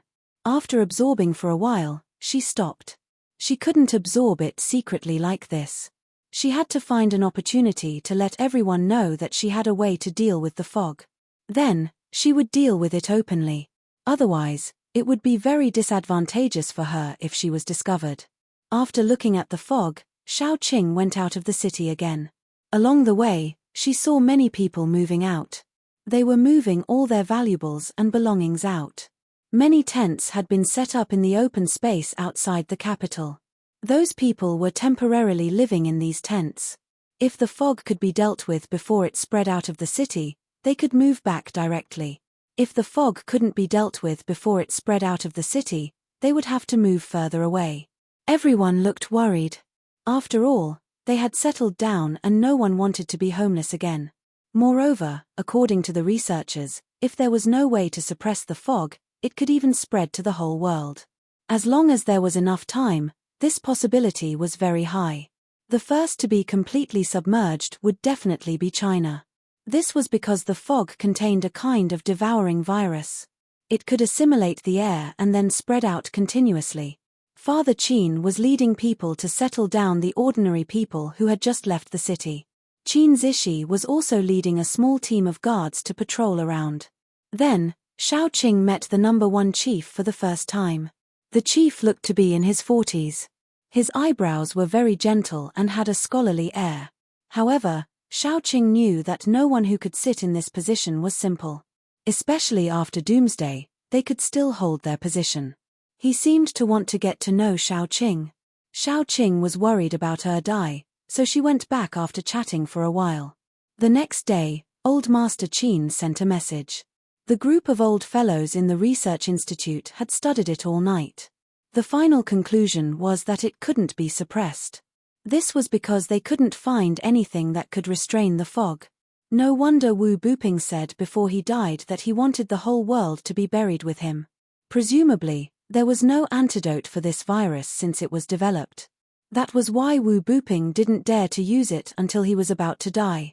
Yang Qiue hadn't come out yet. He only had a bowl of porridge halfway through.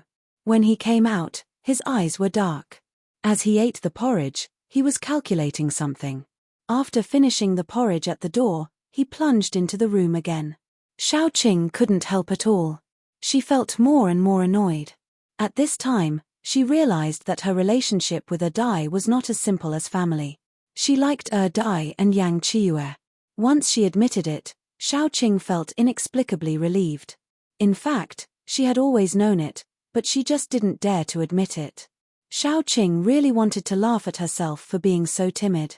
Then she felt at a loss. What about the future? She knew Yang Qiue's character. As long as she wanted him to do something, even if she wanted him to die immediately, he would do it immediately. If she said that she was willing to accept Yang Qiue, even if it was just bringing an Dai with her, Yang Qiue would go crazy with joy. She always knew this. But what about Dai? He had no memory and didn't know anything. He just loved her instinctively. What would happen after he regained his memory? Shaoqing thought about it for a long time and decided to put this matter aside for the time being. When Dai regained his memory, she would ask Dai if he was willing to live with her and Yang Qiue. If Dai wasn't willing, she would let go even if she couldn't bear to. If Dai was willing, then he shouldn't blame her for being selfish for keeping both men.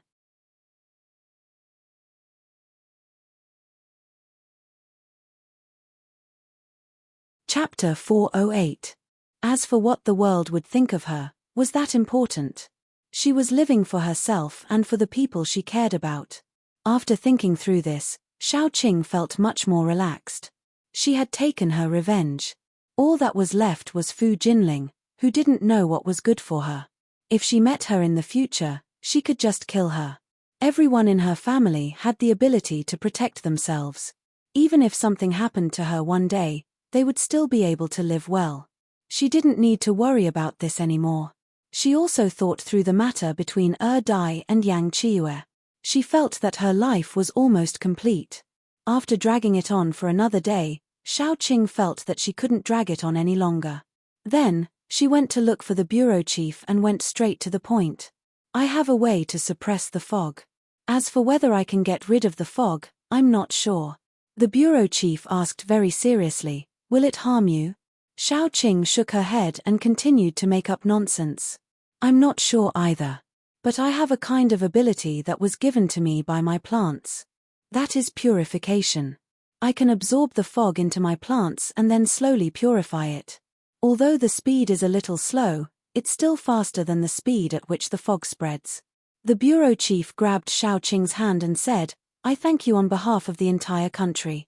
If you find that it's harmful to your body, please stop. We will think of another way. Shaoqing nodded and brought her small vines to absorb the fog. At the start, the bureau chief, Old Master Qin, and the rest were looking at her worriedly from not far away. Shaoqing had to appear to be strenuous, serious, and cautious. She had to absorb the fog slowly and maintain a speed that was slightly faster than the speed at which the fog spread. When the fog had spread a little more, the bureau chief and the rest had all retreated. Only then did Xiaoqing speed up. Dozens of vines flew out and absorbed a pile of fog into her body in a matter of minutes, then converted it into her energy. Middle stage 5th level, late stage 5th level, peak stage 5th level. Very quickly, Xiaoqing felt that she was only one step away from 6th level. Before she broke through, absorbing the mist would be useless. Xiaoqing stored all the mist in her vines and body, waiting to absorb it after she broke through. After the mist accumulated, it formed small green beads that existed in the vines and her body. Xiaoqing worked day and night, and Yang Qiue also researched day and night. In the end, they came to a conclusion that the reason why Dai couldn't recover was that there was a special kind of energy in his wound. This kind of energy was very destructive, and it kept destroying the newly healed wound. There were two ways to restore the Dai. The first was to find something that could restrain this energy and remove it. The second was to let the Dai break through. If Dai could break through to level 5, then his body would undergo a rebirth. When his recovery ability greatly exceeded the destructive power of this energy, as long as Xiaoqing suppressed this energy, Dai would be able to recover. As for the thing that could restrain this energy, Yang Qiue hadn't found it yet. However, Yang Qiue temporarily maintained Dai's current condition so that his wound wouldn't worsen. This allowed Xiaoqing to be at ease and continue absorbing the mist. The mist became less and less, and everyone was cheering. They looked at Xiaoqing as if they were looking at a hero. Xiaoqing didn't care about this. She didn't need to be everyone's hero. She just wanted to be Dai and the rest's protective umbrella. That was enough. After the last piece of mist was gradually absorbed by her, Xiaoqing burped in satisfaction. She felt that her body and mind were full. She moved her body, and her eyebrows relaxed. As long as she was given an opportunity, she could immediately break through to level 5. The bureau chief walked over with his men, and his eyebrows were filled with joy. Captain Xiao, you've done a great job this time. You've saved the entire capital city. Xiaoqing waved her hand. It's just a small matter. If you keep saying this, I really can't take it anymore. No matter what, your contribution this time can't be denied. I have to thank you on behalf of everyone. The bureau chief thanked her while thinking about what reward to give Xiaoqing. At this moment, Jiyu Panpan ran over with Yang Qiue on her back. Sister Qing, Dai is missing. Yang Qiue, who was on her back, was also injured. Her face was pale as she curled up on Jiyu Panpan's back. When Xiaoqing heard Jiyu Panpan's words, her head buzzed.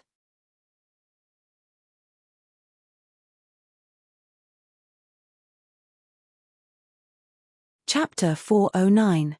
First is my daughter's novel. She has millions of credits and is guaranteed to be a scammer. The national supporting female ghost catcher. Leisurely summary, she is an unknown extra in the entertainment industry.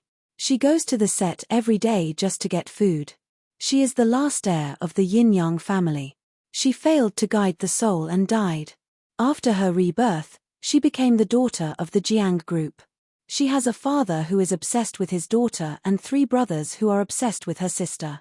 During the day, she would still be an extra in the set. At night, she would have sex with a ghost. Oh no, she would lead the ghost to the right path. She accidentally became famous as the evil female supporting lead. Advertisements and scripts came one after another. She accidentally formed fan clubs all over the country. People all over the country followed her. She was known as the national supporting female and received so many awards. She accidentally caused the film emperors and actresses to quarrel because of her. The film emperors and actresses were willing to play supporting roles for her. The directors fought to tailor a script for her. Her path to stardom was bright, but she still did not film at night. She only took on supporting roles. Her opponents slandered her and said she was acting like a big shot. Her fans collectively asked her to be the lead. The paparazzi chased her all over the city just for an answer. She just smiled. But, looking at the king of hell behind her, who was supposed to be cold and abstinent, She was confused. She just came out at night to catch a ghost. Why did he have an angry expression on his face that said, "How dare you cheat on me?"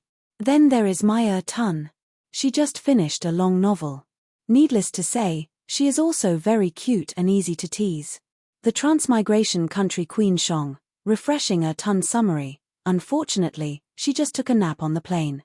When she opened her eyes again, she returned to the time before liberation. She went from being the female CEO of a multinational corporation with a net worth of billions to a down-and-out farmer's girl with old and young children. God, this joke is too big. Even if you want to lower your status, you can't lower it like this. Damn, was it easy for her to be a female CEO? Mu Jinsi, who was used to countless storms, expressed that she could not accept such a huge change. Even if she was down and out like an ancient farmer's girl, she had to be the master and create a new kingdom of her own. First of all, she brainwashed her honest parents who were often bullied. She made them understand the truth of kind people being bullied and kind horses being ridden. Next was to teach the pedantic big brother bookworm so that he would never return on the path of being a black-bellied person. Next was, did she really give birth to this little bun? Looking at the skinny and tanned bun hugging her thigh tightly, Mu Jinsi was momentarily confused. Forget it, it's just raising a bun. I guarantee that he'll be fat and white. Mu Jinsi went all out to accumulate wealth. She quickly became the richest person in the village, the richest person in the town, the richest person in the city, and the richest person in the country. Just when she felt that she had achieved her goal, wave after wave of relatives suddenly appeared. Even steamed bun's father appeared. Mini theater Mu Jinsi. Just because you say it's yours, it's yours. Do you have any proof? If you're so capable, do a paternity test. Steamed bun's father. It looks so much like me. If it's not mine, whose is it? Mu Jinsi replied, the world is full of wonders. It's not strange for people to look alike. Steamed bun's father. In that case, I have a better way to prove it. What? He sounded suspicious. Let's have another one and compare them, then we'll know. Fuck off.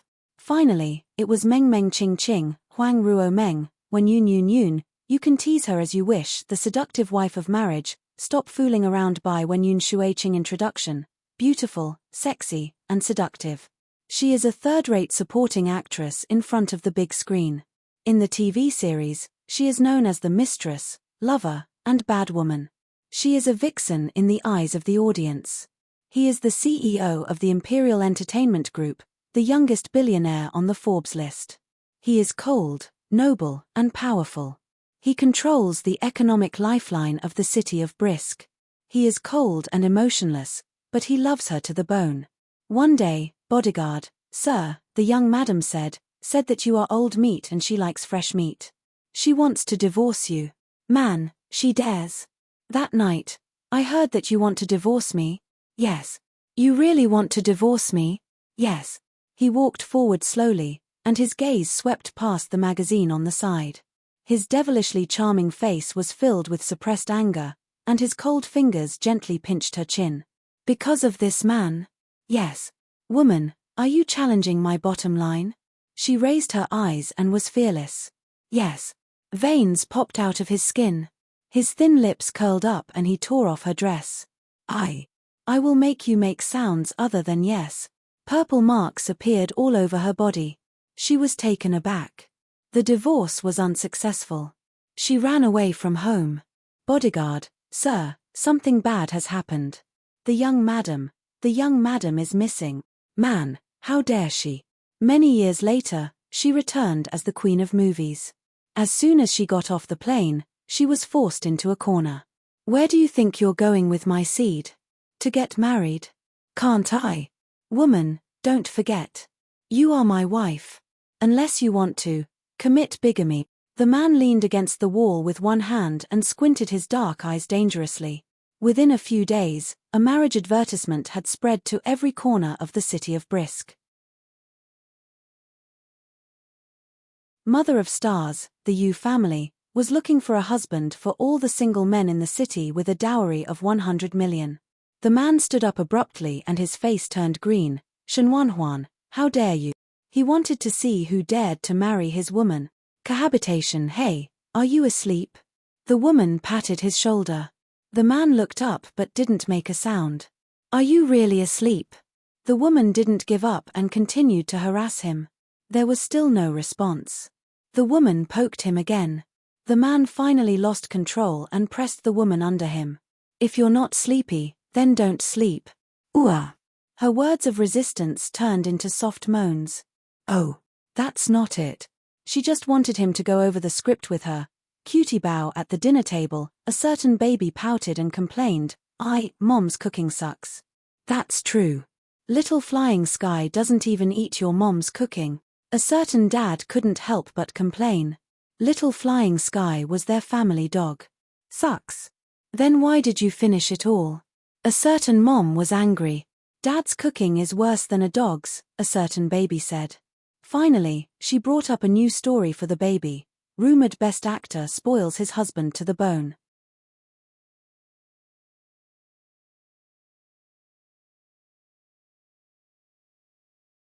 Chapter 4:10.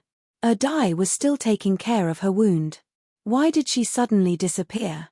Xiaoqing's face was as pale as a ghost. She grabbed Jiyu Panpan and asked anxiously, what happened? Yang Qiue tried to hold on and said, I was in my room, researching the antidote. Suddenly, a group of people barged in and snatched Dai away. Xiaoqing closed her eyes and forced herself to calm down. After a while, she said, Panpan, bring Qiue and my son. Don't bother about Fu Jingmo. Leave capital city first. Jiyu Panpan was about to speak when she saw Xiaoqing suddenly open her eyes. Her eyes were cold. You will only be a burden if you stay. Bring Qiue and the baby away. That will be the greatest help to me. Yang Hanqing stepped forward and said, Panpan, bring them away. I will stay. Enough. You leave too. Xiaoqing said indifferently, don't forget what you promised me. Yang Hanqing's face was very ugly. He clenched his fists tightly and said after a while, I know. Xiaoqing watched them leave. When she turned back to look at those people in capital city, there was only killing intent in her eyes. She and Dai had put in so much effort to save capital city. In the end, Dai was injured and was snatched away by someone. If anything happened to Dai, she would destroy the entire capital city. So what if she killed everyone? At most, they would be buried with Dai. Guessing that Jiyu Panpan and the rest had already left the city, Xiaoqing said indifferently, who took my lover away? Hand him over.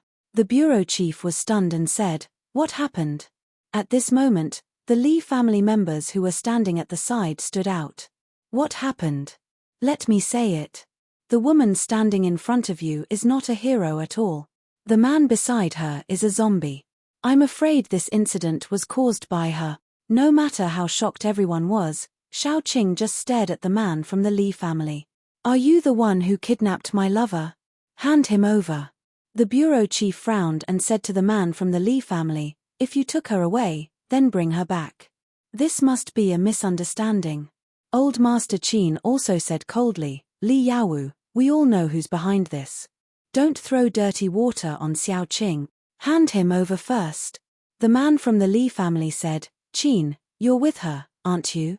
Otherwise, why would he protect her like this? He took a step forward, then turned around and said to everyone, who doesn't have a family member who was eaten by zombies? Who didn't have friends? That was what zombies said. This woman, she harbored evil intentions. She actually raised a zombie. Maybe she killed a lot of people in secret to feed this zombie. Don't talk nonsense if you don't have evidence. Qin Zishi frowned and said coldly, evidence? Li Yaowu sneered and said, then I'll show you the evidence, Director Chen. The director of the research institute stood out and said, Mr. Li did send a zombie to our institute today. It was at level 4 and looked like an ordinary human. Only after it was injured could we find that its skin had rotted. Dai was in the research institute. Xiaoqing, who came to this conclusion, calmed down a lot. However, she was more and more worried about whether Dai would be hurt. She looked at the people with superpowers and ordinary people. They were also saved by Dai and were one of the reasons why Dai was injured. However, these people all looked at Shao Qing suspiciously and whispered in private. Gradually, voices began to come from the crowd.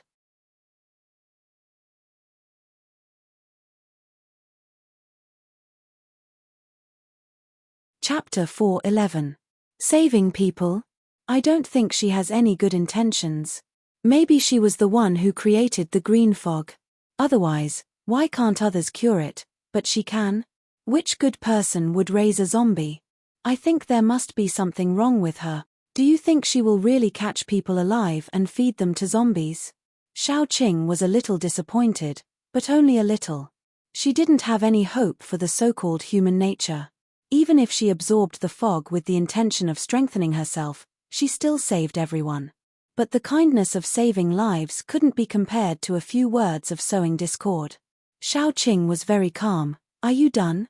Give me the person. Shao Qing, why are you so arrogant? Do you think you are already invincible?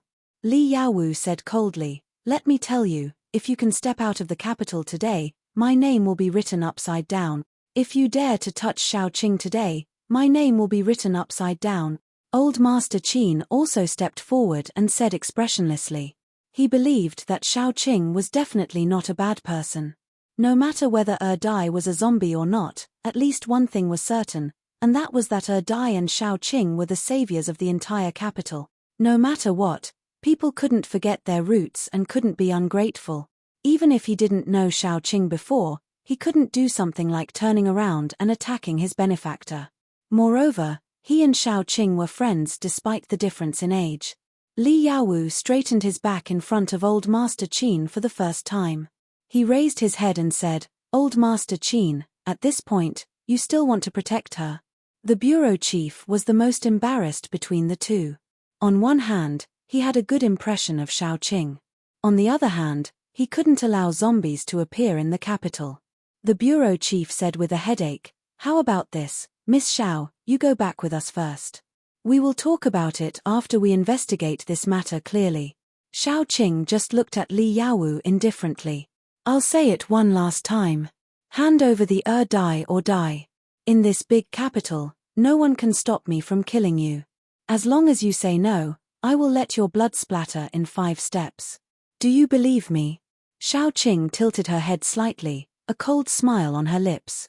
Seeing this, Li Yaowu suddenly felt somewhat flustered. For some reason, he did not dare to say those words of rejection, those tough words. She glanced at everyone and said, I never thought that I saved anyone.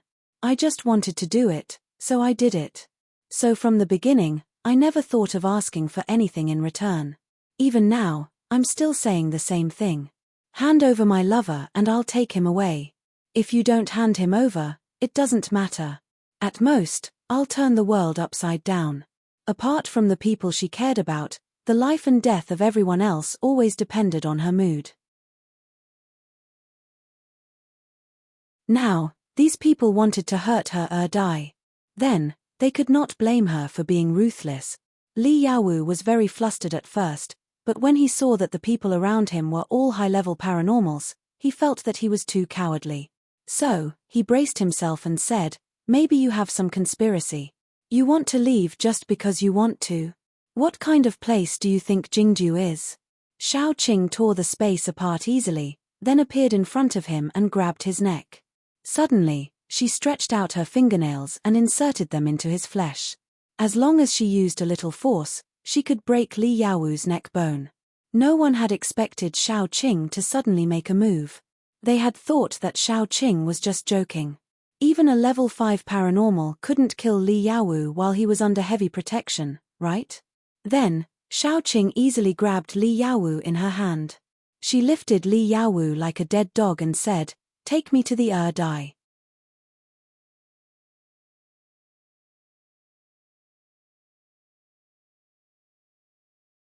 Chapter 412. Li Yaowu's eyes rolled back. Seeing that he was about to die, Shao Qing loosened her grip slightly. "Don't make me repeat myself." The bureau chief didn't want to go against Shao Qing, so he waved his hand. "Take her there." President Chen widened his eyes and said, "No." This is the first time I've seen a zombie with such clear consciousness. If we can dissect him and figure out why he can retain his consciousness, we might be able to develop a drug to resist the zombie poison. He's willing to save the capital, so he must be willing to sacrifice himself for the people of the country. Sacrifice my ass. Xiao Qing waved her hand and vines drilled out of the ground, surrounding President Chen in the middle. She said with a cold gaze, "Since you're so righteous and willing to sacrifice yourself for the country and the people, then sacrifice yourself for me first." With that, she controlled the vines to pierce President Chen's body and injected a little bit of fog into his body. The fog spread quickly in the human body and soon reflected on the surface of his body. The specific reaction was that President Chen started to feel a little itchy on his neck. When he reached out to scratch it, rotten flesh fell off. He didn't know whether he was panicking or in despair. He desperately covered his neck and screamed, "No, no, no." Xiao Qing said coldly, "Don't you need a zombie with consciousness? You're one now. Thank you for sacrificing yourself for the country and the people. I think that a patriotic person like you must be very willing to lie on the operating table in the laboratory." At this moment, those people looked at Xiao Qing as if they were looking at a demon. They couldn't help but retreat, afraid that they would become like President Chen. President Chen turned around in horror to pull them. "Save me! Save me!" However, no one dared to approach him. One retreated faster than the other. He was completely desperate and pounced on Xiao Qing with a roar. "You demon, I'm going to fight it out with you." Xiao Qing waved her hand gently and the man-eating flower drilled out. It opened its petals wide and waited for President Chen to pounce on it. It swallowed President Chen, who was pouncing over. After swallowing it, it closed its petals and prepared to digest the delicacy. When it was halfway digested, it opened its petals and, like a human vomiting, spat out the half-melted President Chen. After vomiting, she would cover her head with a leaf. Sob, sob, sob, it was so difficult. Some people in the crowd couldn't help but want to vomit. Vomiting was contagious. If one person vomited, others would vomit as well. Xiao Qing didn't care about their reactions. She just frowned and said, "Take me to see my lover. How many times do I need to say it? I don't mind killing 2 more people." Only then did one of the researchers lead Xiao Qing to the research institute. Xiao Qing carried Li Yaowu and followed behind. When she passed by Old Master Qin, she said indifferently, "Old Master Qin, no matter what happens later, please don't interfere. Even if I die, it's fine, okay?" Old Master Qin understood what Xiao Qing meant. She didn't want to implicate the Qin family. Today, there would definitely be a bloody battle between her and the Li family. If the Qin family interfered, it was very likely that the Qin family would become the target of public criticism. Of course, there was one thing that Old Master Qin didn't know. Xiao Qing was already prepared to go all out. Today, she, the Li family, and those who dared to stop her would fight to the death. If the members of the Qin family were present, she would have to worry about accidentally injuring them, which would distract her. As long as the members of the Qin family weren't present, anyone who tried to stop her was her enemy. So what if she killed them all?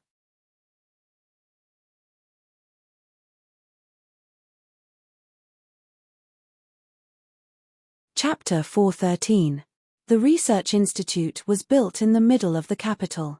Due to its importance, the security was very tight. However, due to the fog a few days ago, many people had left, so the security here seemed to be much more lax. Xiao Qing followed behind the researcher and walked all the way to a laboratory. Just as she reached the door, she saw Fu Jingmo holding a knife and trying to stab Er Dai on the operating table. Xiao Qing couldn't care less about Li Yaowu in her hands. She casually broke his neck and threw Li Yaowu away. Then, she quickly rushed forward and kicked Fu Jingmo away. Er Dai's face was pale as he lay on the operating table. He still looked like he was on his last breath. Xiao Qing violently tore apart the things that bound Er Dai's hands and feet. She picked up Er Dai and touched Er Dai's face with heartache. An old man from the crowd rushed forward and hugged Li Yaowu's corpse. "Son. He should be the head of the Li family from the previous generation. His status was similar to Old Master Qin's in the Qin family. Shao Qing. The Li family and you are irreconcilable. Shao Qing sneered and looked at him. Long ago, when you made a move on Dai, I was already irreconcilable with you. What's the point of saying such nonsense? As she walked past, she stepped on Fu Jingmo's neck. Right now, she didn't care whether he was Dai's brother or not. She only knew that Fu Jingmo wanted Dai to die. Then, let him die. Fu Jingmo couldn't take it lying down. He actually wanted to ask, why won't you look at me? I clearly have the same appearance as him. I can be gentler and more docile than him. I love you more than him. Why won't you like me? The moment his neck was broken, Fu Jingmo was reminded of many years ago. He was standing downstairs and Fu Jingshan's Dai was standing on the second floor. He was high and mighty and his eyes were filled with disgust. At that moment, Fu Jingmo had a dark thought. He wanted to take everything away from Fu Jingshan. They were both that man's children. Why was it that he could only be an illegitimate child, while Fu Jingshan could have everything? A year later, he pushed Fu Jingshan down from the third floor. Unfortunately, Fu Jingshan didn't die. His head was injured, and he couldn't remember who pushed him down. That was the first time Fu Jingmo had thought of killing someone. He wanted to kill Fu Jingshan. From then on, Fu Jingmo understood his own heart more and more, but from then on, he never had a good chance to make a move on Fu Jingmo.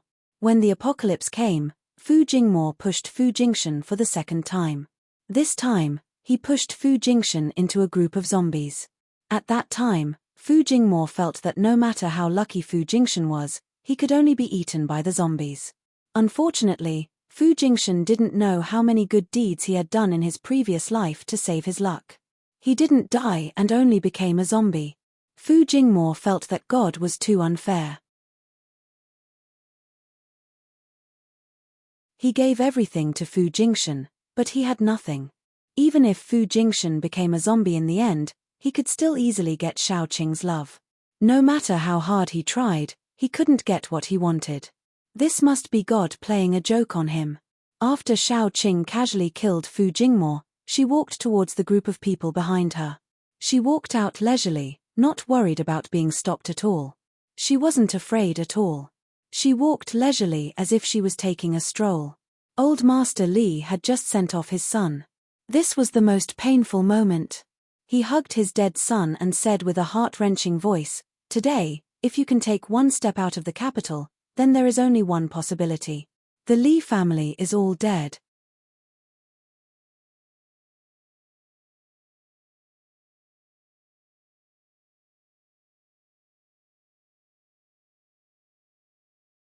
He probably couldn't make the iron tree bloom again.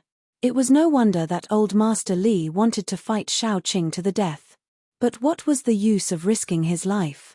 There was an answer. No matter how powerful Shao Qing was, it couldn't change the fact that she was only one person. She could kill an old master with her fists. Ants could kill an elephant if there were many of them. Besides, Shao Qing wasn't an elephant, and the group of people around her wasn't as simple as ants. The most important thing was that Shao Qing had to protect Dai. When Dai was on her, she couldn't tear the space and leave directly. Otherwise, it was very likely that she would hurt Dai. Therefore, when Shao Qing walked out step by step, the resistance she encountered was so great that even with her strength, she began to get hurt. As soon as Shao Qing got hurt, someone began to exclaim, "She's not human either."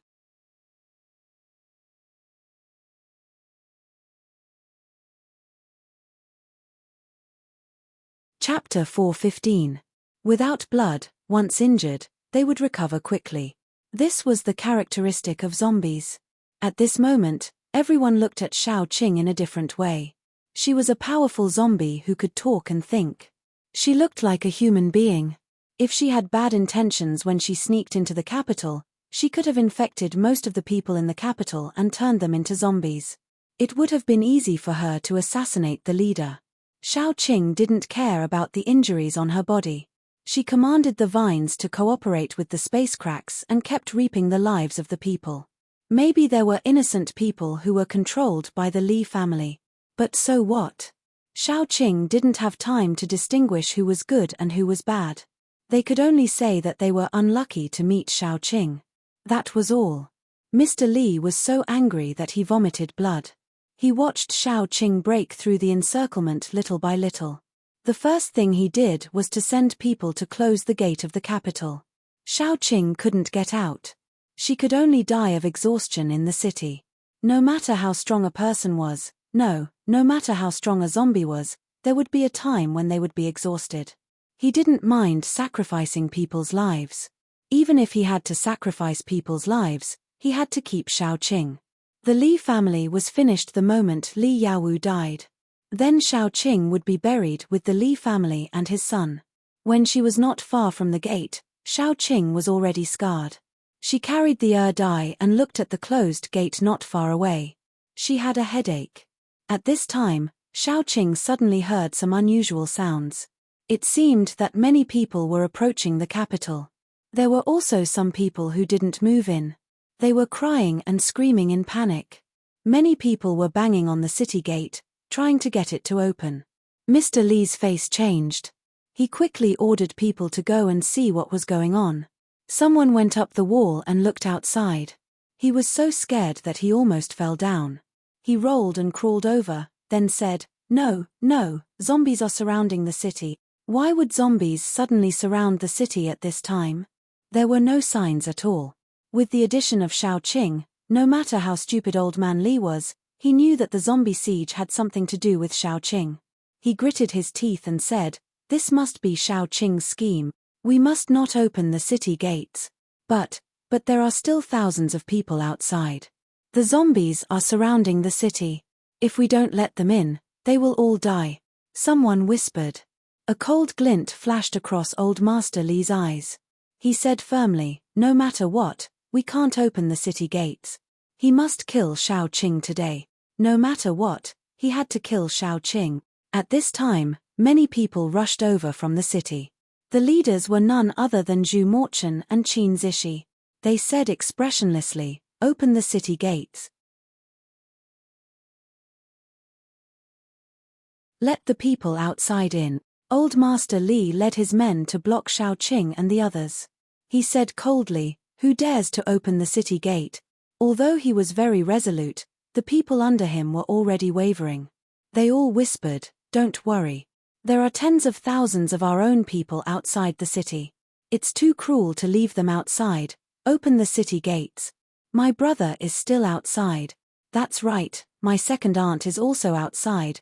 We can't just watch them die. In any case, we can't keep Shao Qing here. Old Master Li was so angry that he spat out a mouthful of blood. He protected the city gates, his eyes bloodshot. He roared, Who dares to open the city gates? Shao Qing looked at him.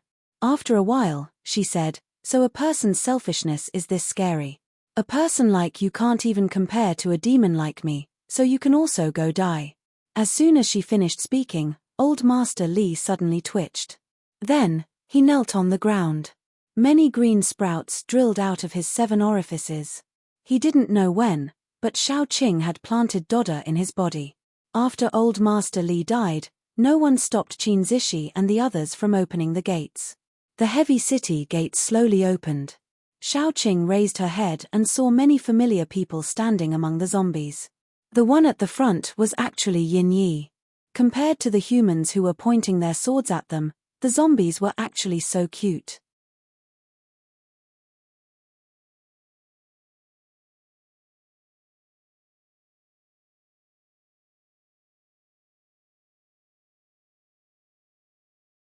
Shao Qing had a headache. She looked at the others and then looked at the others. Finally, she compromised. If you don't like living here, just tell me. It's the same if you move out. Jiyu Panpan nodded quickly. But in her heart, she was afraid that she would never tell Shao Qing to leave. She was still looking forward to Jiyu Chuan marrying Shao Qing. A group of people and zombies walked back. After walking for a short distance, they stopped to take a rest. Yang Qiue's face was still very pale, but he was much better. He rested his head on Shao Qing's thigh and whispered to Shao Qing to discuss. I've studied it for a long time. Finally, I found that there is probably something that can restrain the special energy in Dai's wound. Yang Chiue said, "This kind of energy is cold. I think we can go to the crater to have a look. The plants growing near it should have enough heat to restrain this kind of energy."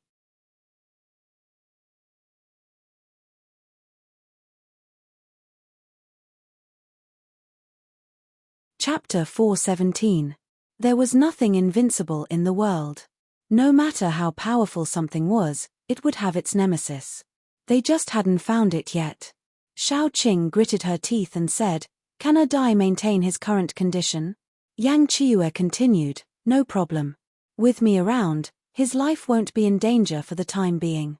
It should be enough for us to find a solution." Xiao Qing calculated and then said, "There are no volcanoes in our country. That is to say, if we want to find volcanoes, we can either go to the sea to find volcanoes or go to the island. Isn't there a Mount Futu there? It's quite a famous volcano." Yang Chiue rested his head on her soft thighs and suggested, "Let Hanqing and the rest settle down. After that, we will set off and head south. We will definitely find it.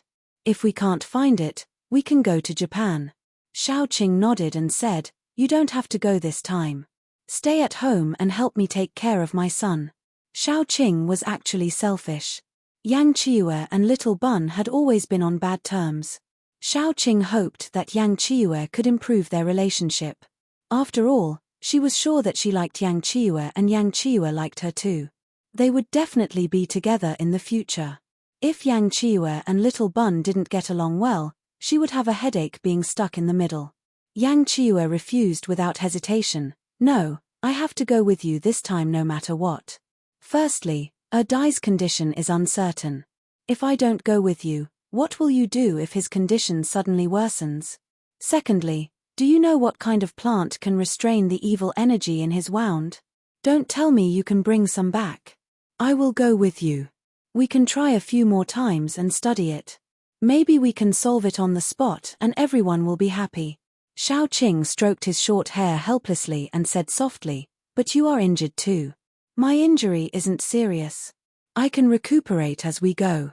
You know that my body recovers very quickly." Yang Chiue hugged Xiao Qing's thighs tightly and whined. "All right." Xiao Qing patted Yang Chiue's head and said, "We shouldn't delay this matter any further. When we reach Jiang City and settle everyone down, we'll leave." Yang Chiue also nodded. She was quite happy in her heart. Although there was an extra Dai, and it was not a honeymoon, the three of them went out and there was no one around. There were no men who were eyeing Xiao Qing covetously. It was quite nice to have a threesome. It was very suitable for nurturing feelings. Jiang City was in the south. The further south they went, the more humid and warm the weather was. Xiao Qing liked this kind of weather. Jiang City was near the longest river in the country. It was surrounded by mountains and water. The environment was very good. This was originally a big city in the country. After the apocalypse, it was occupied by zombies, so no one dared to approach it. Yin Yi and his friends occupied the mountain and lived a comfortable life. Once they reached Jiang City, Yin Yi waved his hand and said generously, "You can choose any house in the whole city. You can live wherever you want." This kind of generosity was full of the taste of a fish pond owner. Xiao Qing's mouth twitched. In the end, she chose a villa. It was near Yin Yi's residence. Yin Yi and his friends lived next door. The surrounding area was fenced. With Yin Yi's order, no zombies would come near. Xiao Qing specially discussed with Yin Yi about this. After all, she would not be around for a long time. Therefore, she was particularly worried about her friends. What if some zombies accidentally hurt them?